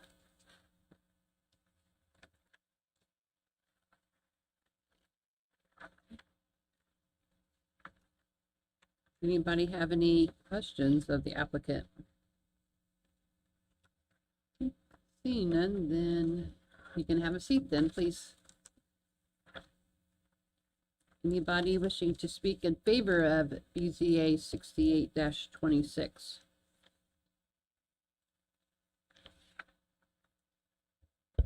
Good evening. My name is Jeb Reese. I'm also a representative of Affordable Home Matters, Indiana LLC. And I just wanted to highlight that the construction of this house and also the preceding applications tonight are a part of a larger redevelopment strategy in the Old Weston neighborhood. Our organization, Intin, Indiana, to which Affordable Home Matters is a fully owned subsidiary, has been working with the Muncie Land Bank, the City of Muncie, Pathstone Corporation, Eco Rehab, and I'm sure I'm forgetting, the Old Weston Neighborhood Association for over 3 years now to make this project a reality. In total, this project will bring 34 new home ownership opportunities to the Old Weston neighborhood, and all of the houses will feature at least 3 beds, 2 baths. And in addition to that, we've worked specifically with the neighborhood association to make sure that we're building houses that the neighbors want to see. Thank you. Thank you.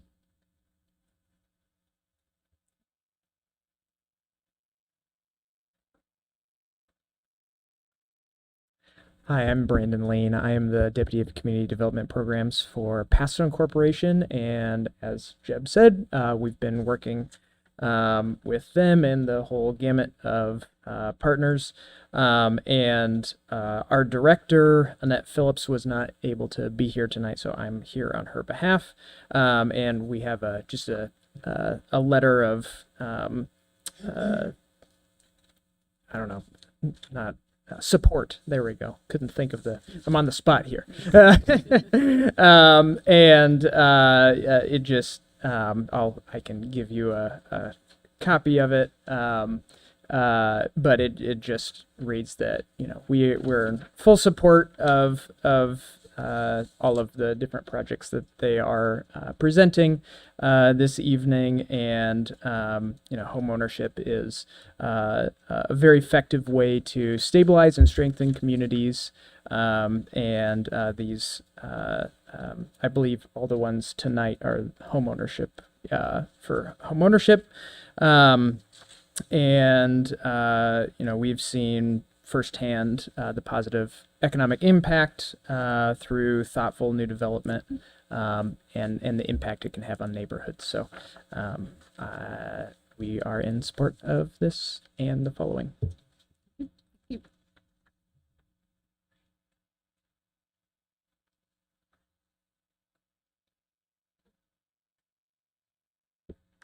Nate Howard from the Muncie Land Bank. Just echoing what Brandon and Jeb said. This has been a part of a 3.5-year process of slowly trying to acquire property, use students from Ball State. Kayla was one of those. Collect data, consult with the neighborhood. And so now we're coming to a place where we actually are going to start building, and there are going to be some variances that we need to do that. And just a little plug for the land bank. I mean, we really, really care about neighborhood input. It's not a perfect process. There are, you know, things that we are learning from this, and we're going to be applying to other neighborhoods. But this was our first run, and we visited the neighborhood association multiple times. Had a lot of voice from the neighborhood association. We had a meeting once a month, part of what we call the Old West End Development Alliance. All the organizations that Jeb and Brandon mentioned, in addition to neighborhood residents, were invited to that. We had a lot of participation from 3 or 4 residents regularly. So, yeah, hope you'll consider this positively. But I just want to emphasize that this project, the whole, you know, one of the points of it is to include the neighborhood into the process. So if we can prove that, we're happy to do that and learn how to do that better. But yes, thank you.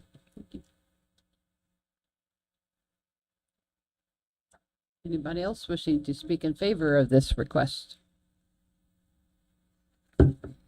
Anybody wishing to speak in opposition to BZA 68-26? Hi, my name's Arlena Staten again. So I'm just trying to understand where they're, because my aunt has lived at 614 for 45 years. My grandmother, grandparents, and family have lived on the lots that's vacant now. So I'm trying to understand how close they're wanting to come to 614, which is where my aunt resides right now.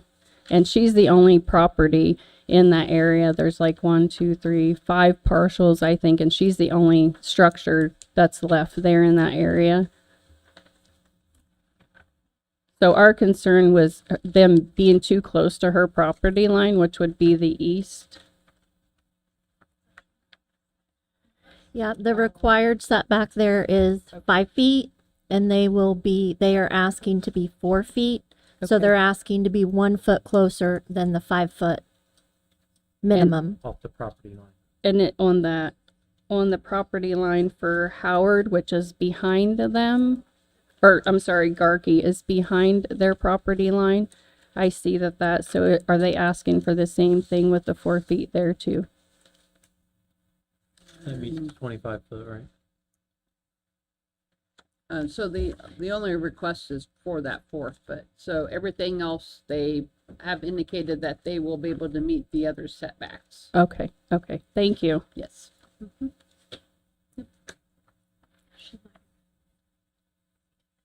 Oh, yeah. And I could say you may also be addressing another case because there's multiple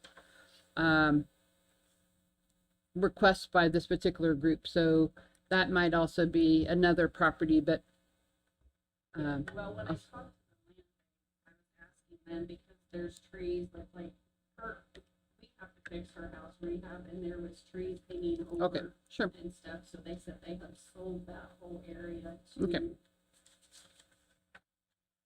Okay.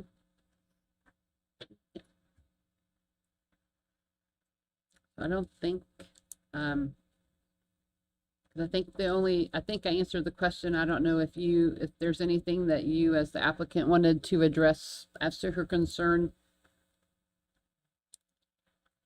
Or her I'm Kathy Van question. Ice Yep. from Ashton Land Surveyor. I believe the person in question, her name is Laura Smith. And we are asking to set the house further away than the 5 feet because that's the side the driveway is on and the stoop is on. So it's not closer to your house, but further than your house. So it's the opposite. Okay, sure. Okay.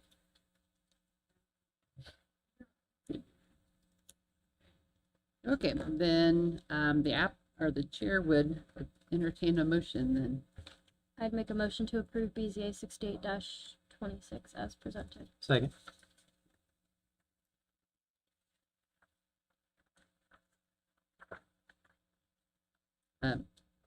Roll call, please. Rich, Yes.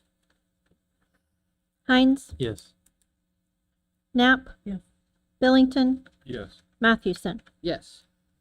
5 yeses, so that's official action of approval of BZA 68-26. Our office will provide you with the certification of that approval, which will allow you to move forward in your permitting process.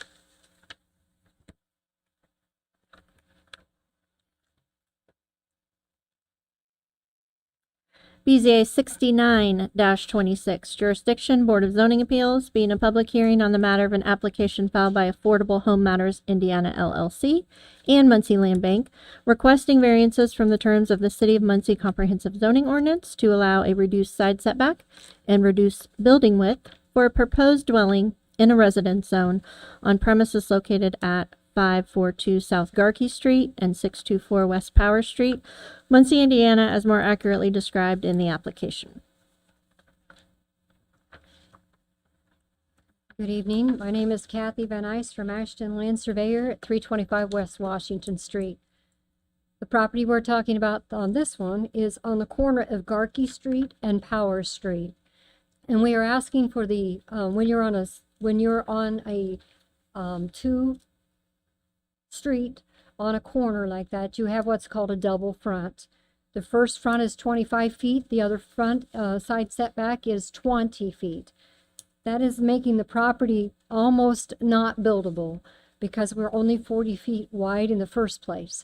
So the reducing of the setback, we are asking that the setback, the house would be 10.8 feet from the boundary line, or we're asking for a reduction of 9.2 feet on the west side. And this is also done with a house that is smaller or narrower than the ordinance allows. The ordinance says that the smallest a house can be is 24 feet by 24 feet. The houses that we're placing on here is 22 feet. That's like 22.6, so it's 22 and a half feet wide. That being said, they did that to accommodate or to reduce so we didn't have to ask for or have a house sitting closer to Garkey, sticking out further into a line of sight. So we figured if we reduce the size of the house to make it narrower and also ask for the reduction of the side setback, we could fit the house on there and make this a viable land that can be developed.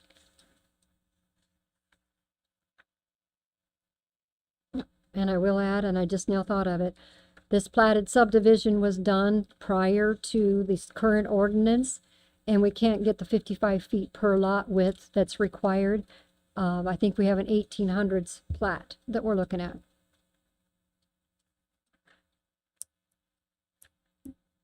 Any questions of the applicant from the board? You may have a seat then. Anybody wishing to speak in favor of BZA 69-26?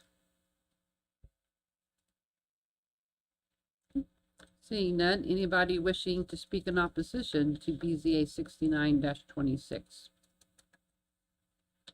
Seeing none, then the chair will entertain a motion.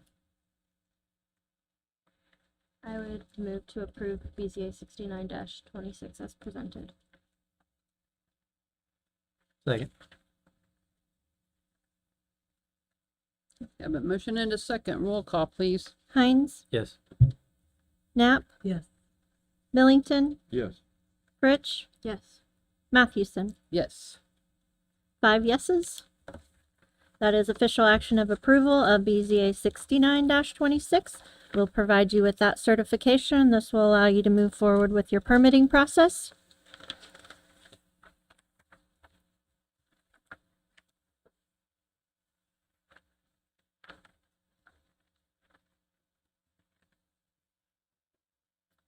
BZA 70-26, Jurisdiction Board of Zoning Appeals, being a public hearing on the matter of an application filed by Muncie Land Bank, requesting variances from the terms of the City of Muncie Comprehensive Zoning Ordinance to allow reduced side setback and reduced building width for a proposed dwelling on a corner lot in a residence zone on premises located at 622 West Howard Street, Muncie, Indiana, as more accurately described in the application.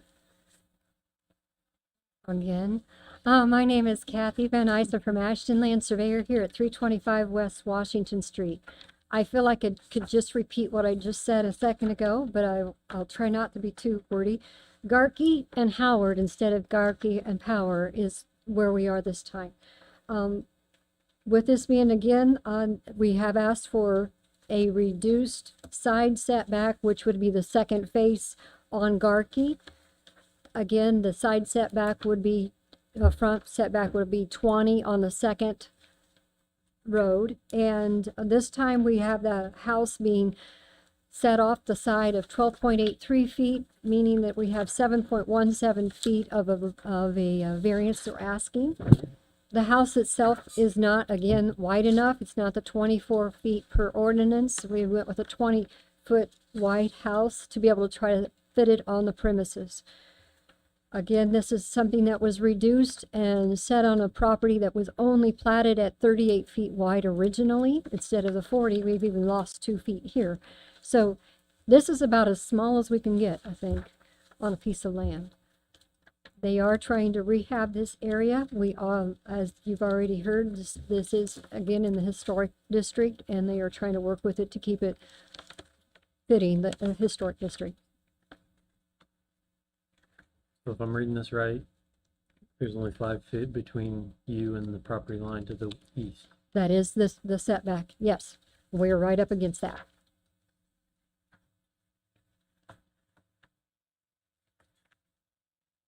The design plan for this house, with it being in the historic district, is something that all the local partners have seen at this point. Is that correct? I'm deaf. I'm sorry. Sorry, I don't even think I have it close enough to me. I was saying, with this being in the historic district, the design plan in terms of what these buildings are going to look like, is that something that the community members have seen at this You've already point? done that, but come on. Jeb Reese, representing Affordable Home Matters. Yeah, so all of the floor plans and house design plans have been shared with representatives of the Old Weston Neighborhood Association and have received their buy-in. And so this has been a collaborative process, like I said, over about 3 years of working with them and making sure that this is something that they're supportive of. Thank you.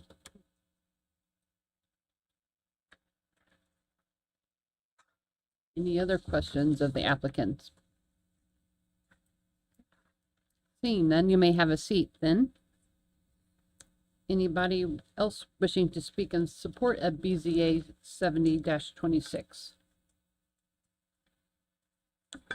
Anybody wishing to speak in opposition to BZA 70-26?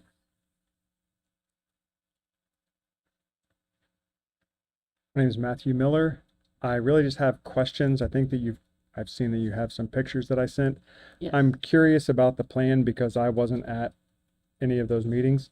I own that property to the east of it, and my wife and I do, and you said that the variance that you're seeking is on the west, so the property wouldn't move any closer to mine. Is that right? You'd maintain a 5-foot. Is it, and since I don't know what the plan is it a single story? It's a 2-story? 2-story? Okay. And is it a single family unit? Okay. Will it include parking? We can have, Yeah, I we don't can know. have you ask the questions. I'm sorry. And then we can have the applicant come back up and answer Great. them. Yeah. I'm concerned with the, for one, the space between the new construction and the building that I own to the east of it. I wanted to maintain, I mean, right now, it's an empty lot, which provides light, and I get, plenty of sun and there's space there. There won't be that, obviously, when there's basically 10 feet between our two structures, but I'm not opposed to building new homes in the neighborhood. That's fine, but I'm just concerned about that. And I'm also concerned about parking, because that street is full pretty much every day. And I would hate to lose parking to that. I can say that the plans that have been submitted shows that there will be 2 parking spots On the on north this side part. of the lot. Right. Off of the Right, alley. off the alley. Correct. Yes, correct. Can you ramble off your questions again, so that they can answer them on the record? Yeah, my questions are, will the reduced setback be on the east or west? And will the setback that's on the east be maintained at 5 feet or greater? And then I'm also concerned with the establishing of parking, off-street parking. And that's the main thing. Okay, Thanks. thank you. Anybody else wishing to speak in opposition to BZA 70-26? Okay. Hearing none, then if we could have the applicant come up and maybe address some of the questions that have been presented. My name's Kathy from Ashton Land Surveyor. The first one, he asked about the setback. We are not asking for a reduction towards your house on the east. It stays at the 5 foot per the code. The second is the setback is also on we're asking for the reduction is towards the Garkey Street on the west. The second part of the question was for that it does stay with a 5 foot. Yes, we are staying with a 5 foot per code.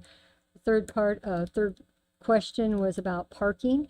The parking is on the premises. It comes off the alley on the north. Both parking spaces are to be from the north parked, so the house is facing the house. Thank you. Any other questions of the applicant? Okay. Then the chair would entertain a motion with regard to BZA 70-26. I would make a motion to approve BZA 70-26 as presented. I'll second that. We have a motion and a second. Roll call, please. Knapp, Yes. Billington, Yes. Fritsch, Yes. Hines, Yes. Mathewson. Yes. 5 yeses, so that is official action of approval of BZA 70-26. Repeat of, we will provide you with certification of that, and then you will be able to move forward in your permitting process.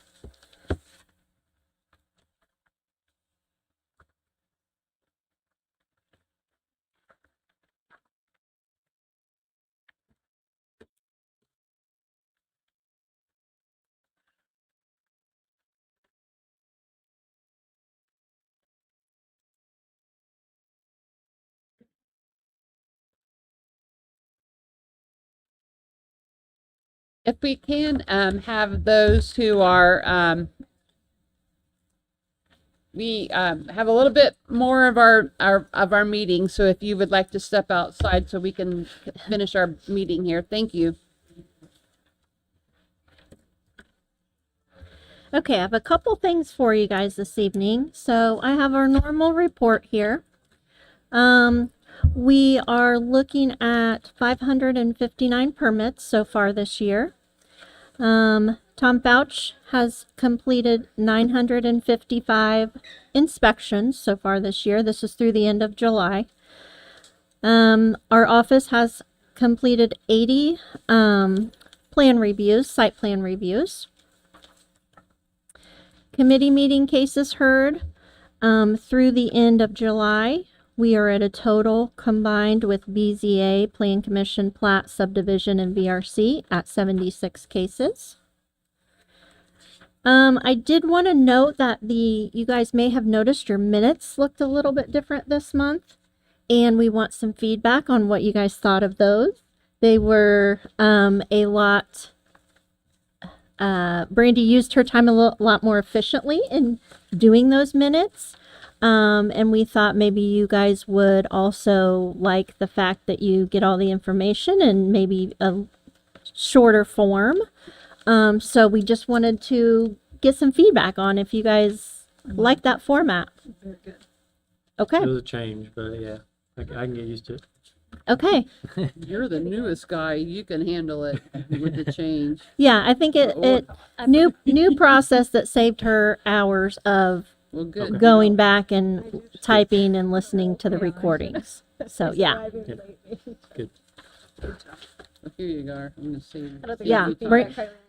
Brandy was a little resistant to AI, but we learned from the best. We learned from Kyle Johnson, and he kind of led us in that direction, and we thought it turned out very well. So. And I even signed it. There you are. That's one less thing. So, okay, we got a little bit of feedback on that. I did want to update you guys on the ordinance update. I'll do this at every meeting from now on. You got a half sheet of paper in your packet. This is a public, did everybody get it? Yes. The second. Steven, maybe did it? It's on the Okay, there you second go. page, yep. So this is a public input form. So I'm going to take this with me at all the meetings I go to. I do go to a lot of different meetings, a lot of different places for county and for city. So I'm going to take this everywhere I go. It does say that we are updating the comprehensive zoning ordinances.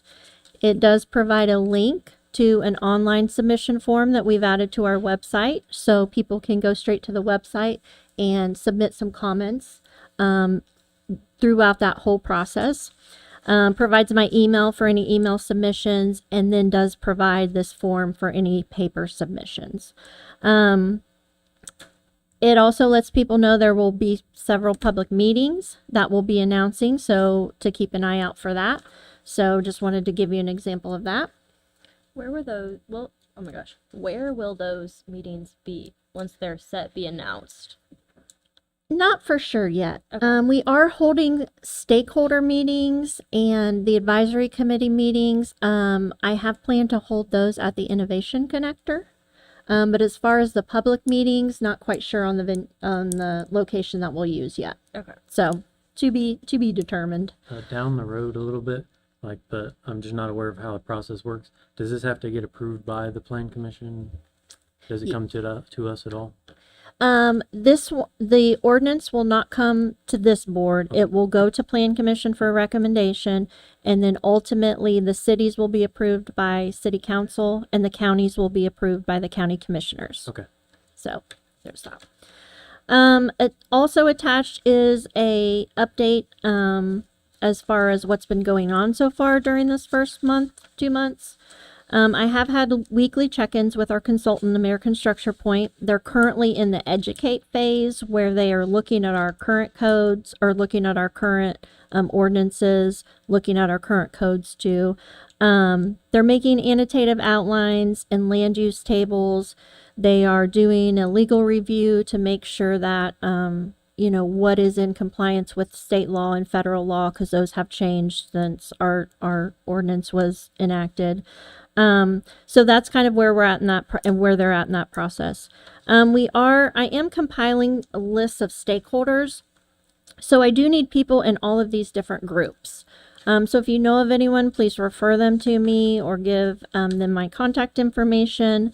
We are going to have stakeholder meetings with each of these groups. Each group will have their own meeting, so that those like-minded people that are working with the ordinance kind of have that discussion opportunity. So we are looking for one group of local builders, contractors, and developers.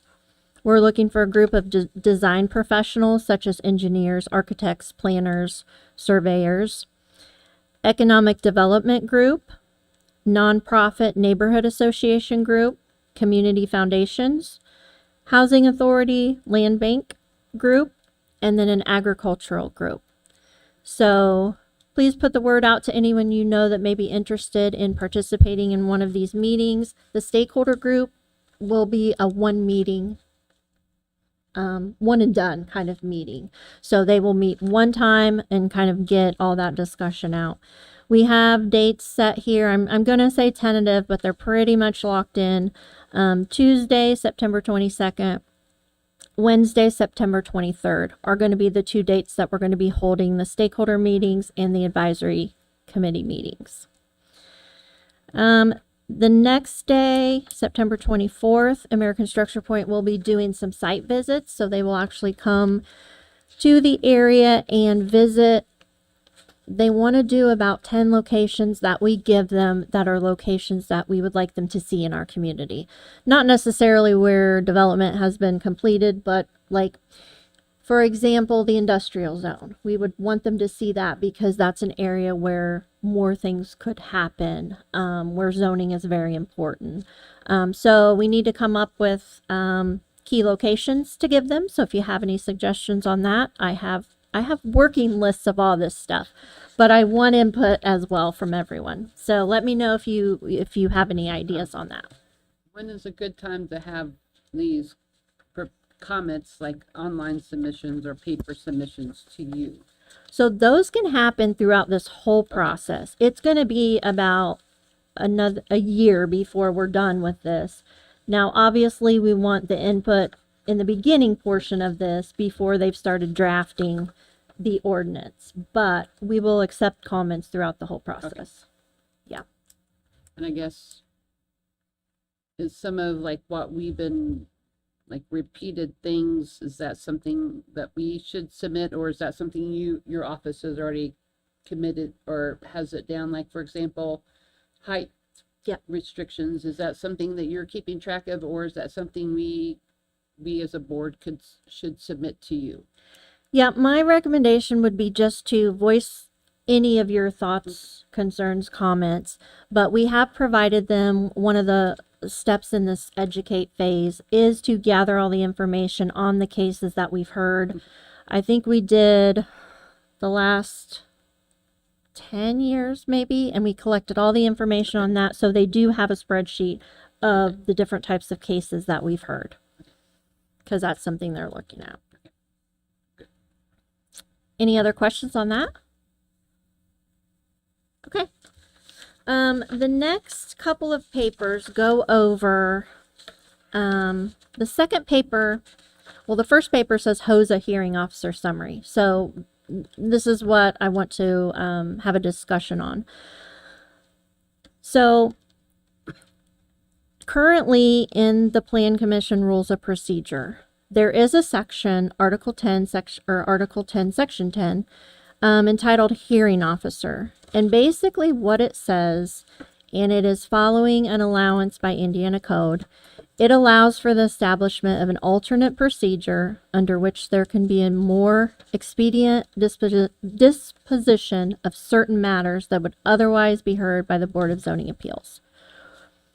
So, in 2020, the Plan Commission adopted this section in the Rules of Procedure, which basically enacted the HOSA process. So this was under MARTA. They enacted this. MARTA was named as the hearing officer, and it would be a different process of a BZA application being turned in, legal notice going out, public notice going out, the same as it currently does. And then the hearing would be held with the hearing officer. So it would not come to this full board, but it would be heard before a hearing officer. Basically, this would be a way for some of the cases that we are getting to be expedited, to be kind of channeled through on an easier process. So basically, it's a procedure for minor BZA cases to be heard by the executive director at a separate meeting attended by the staff and the applicants, not the full BZA, and in order to streamline the simple cases, reduce the number of cases that this full board has to hear by rerouting them. Now, examples of minor cases would be minor setback variance. We had a couple, we had a 1 foot request this evening. Variance for pre-existing structures or conditions. So, for example, the case that was platting, the structures were existing, etc. Variance needed to complete a process. So if they were wanting to do a property split and a setback was causing them to have to get the variance before they could do that. Existing things. I have a question on that Yeah. one. So for example, the tree business where there was already activity at the property, would that not meet the definition of a pre-existing condition? It would, but that is a pre-existing condition that's not allowed. Okay. So basically, That's a difference. the pre-existing condition that the intent would be for a building that's already there. It's already in use, a home that's already been built. Do chickens go into that? No. So yeah. Man. So I say it, vote minor, yeah. minor cases Minor. involve chickens. Yeah. So any variance of use, any special use, variance of use, I want to do a business here, I want to do this or that. Any case like that, I feel those affect neighbors. Those are the cases that people are going to have support for or opposition for. Any of those cases, it still would come to this board. This would be used for cases that have no opposition. If we got to the hearing and someone came in opposition, we could then say, we've received opposition. I would like this to go on to the full board. And then I would not make that decision. Now, the reason this is already in place, it just hasn't been used since 2022. The reason, go ahead, Stephen, you got a question? Yeah. I guess like that's my main concern is what if somebody doesn't contact you before or whoever the appointee is, doesn't get in contact with anybody before the case would be heard here? I guess my main concern, I guess. Yeah, it would require the same amount of notice that this meeting does. It would send the notices to the surrounding property owners, the letters that we send now. They would have to post the sign that they post now. So all of the notification would be the same time frame and same procedure. Yeah. It would just be you're going to a different meeting. Yeah. So I could totally be the only one, but I think I'd rather, even if it's a simple case, I think I'd rather put it to a 7-person vote than just something slipped through the cracks and it'd be on one person. Mm-hmm. And like I said, I might be the only one that feels that way, but. Okay, well, I'm bringing this to you guys for discussion. It is currently in the rules of procedure now, so it's been approved. Like I said, it just hasn't been utilized. So, currently we want to resume utilizing this, due to the volume of cases that we've had. Due to some of the simplistic and procedural natures of some of the requests that we've got. Efficiency in processing requests for our applicants, to use our staff time and resources effectively. You guys get these, you guys read these, you probably can imagine how long these take to prepare. To respect the applicant's time and to respect the time and the commitment of the board members. You guys are a volunteer board. We appreciate your time. You guys are all very involved and do a wonderful job. But this is just something we're thinking about. The full board would continue to focus on complex applications, complex cases with opposition, etc. There's very clear state procedures, including the right to appeal to the full board if something went through the HOSA process and the applicant was not wanted to appeal that, they could appeal to this board. Then that decision would come to this board. So there is the opportunity for the applicant to appeal. So if the applicant, I guess so if they got something and it went through and then there was opposition after, then it would not come before this board, right? Only the applicant could justify or request to come before the board? Correct.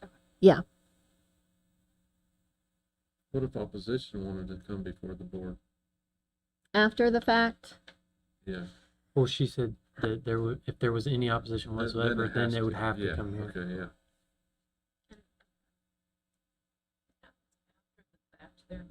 yeah, because that would be the same as if currently if Right. if 'Cause this if board you- decided something and they wanted to appeal, the applicant can appeal, but I don't know how that works with somebody other than the applicant. The what? The opposition. Can Yeah, appeal? They yes, Okay. they could, yep, correct. To say So- that we acted arbitrary, capricious when we voted. Yeah, so it would probably follow that same procedure that this board, it Right. would happen with this board. But in this case, then I think that would be grounds for it to come to this board. Right, correct. Yeah. Right. So, and we could set some parameters for that. Just for reference, in 2020, MARTA did do this for 7 cases. 2021 for 1 case and 2022 for 1 case. I do have those, so you guys could look at what types of applications those were. So I guess like just looking at that number, I could be completely out to dry. But like the fact that it had the first year it was implemented, she had 7, and then she went 1-1 was like that makes me think maybe the first year she did it that there was an issue where, I mean, I could be wrong. It was also during COVID, Oh. so it was also to reduce Yep. the reasoning for gatherings, I got you. etc. But when they adopted it, it did say it could continue. Okay. I do have the minutes from that meeting where it was adopted from Plan Commission that I can let you guys look at and send everybody. I can send you more information. I just wanted to have the discussion tonight. I guess like to me, 7 cases in a year's time is not gonna waste our time or speed us up. That It may much. be- It Yeah. may be take more time of yours or Well, for example, yeah, I mean, in 2020, if you go 2 more pages, we're getting to this. So in looking at this, I also looked at some other jurisdictions. I looked at other jurisdictions' BZA boards. So I made a table here for you, the number of cases that other areas have heard. We've got data on Anderson, Grant County, Jay County, Newcastle, Pendleton, Randolph County, Richmond, and Yorktown. Yorktown has 3. The highest, and the highest other than us is 18. Richmond had 18. We had 70. 70 is oh wow. You a could combine lot. almost all of them.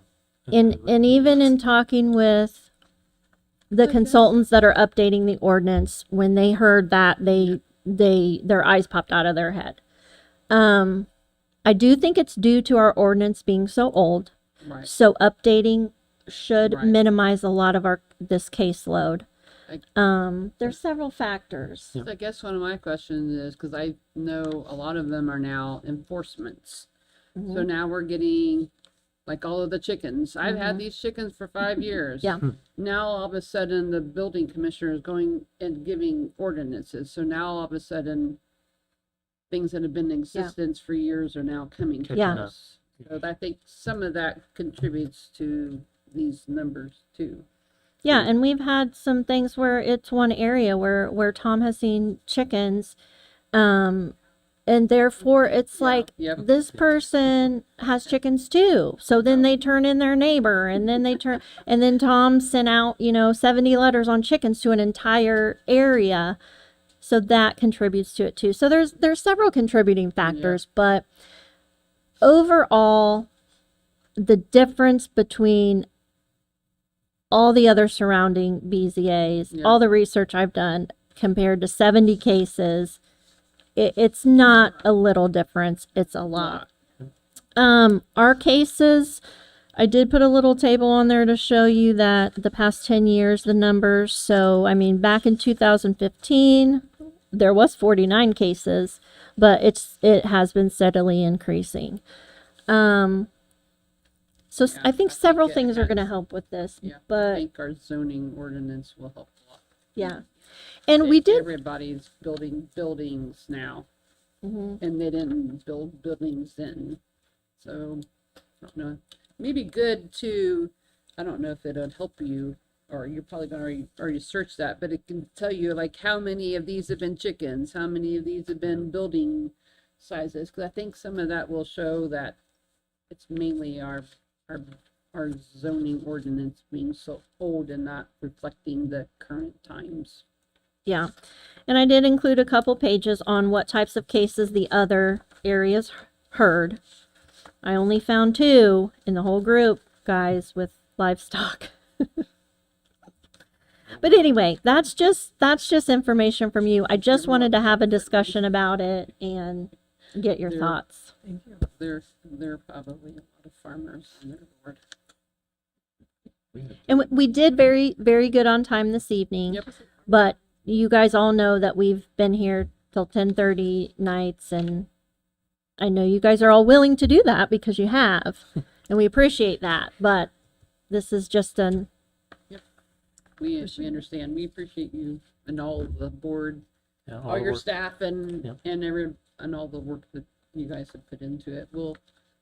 Is there something that maybe we can ponder about those things, and maybe time permitted at the next meeting? Yeah. Maybe address or maybe submit comments to you too. Yeah, and we're going to talk about this. I'm going to talk about this at the Plan Commission meeting next week as well, because it is in the Plan Commission Rules of Procedure. It's not in BZA Rules of Procedure, but it's in the Plan Commission. And everything's in the Plan Commission. All our other committees, everything's in that one. So it makes sense, but yeah. I was gonna say, one, would love to ponder this too. I think it would be really helpful to have an understanding of potential hours saved in staff time in terms of going this route, like how much less work the office would have to do. If you could estimate that for us to kind of understand the savings of your guys' time so that you can redirect like resources elsewhere. I think that would be helpful for me Yeah. to frame this as well. Does anybody go to other county BZA meetings and just see how they turn out? And So I have not yet, but with this research, I have a nice little paper of when all these people's meetings are, whether it's the first Monday, second Thursday, whatever. And I am planning on doing that. I wouldn't mind doing that myself, Uh-huh. just to add more value to the Yes, it would. Yeah. So I can share that. I can share that form with you guys if you'd like me to. It just lists all these jurisdictions and it lists when their meetings are. Some of them, I was very surprised, had nothing whatsoever online about the BZA board. Yeah, for like 5 years. Yeah. I said since It 2020. was very surprising. So yeah. Yeah, you guys are on it. Yep. Okay. But yeah, I'll take any comments. You guys can email me or call the office or whatever. So, okay. That's, I think, all I had. Thank you. Call the meeting for adjourned then. So move. We are adjourned. Uh-huh.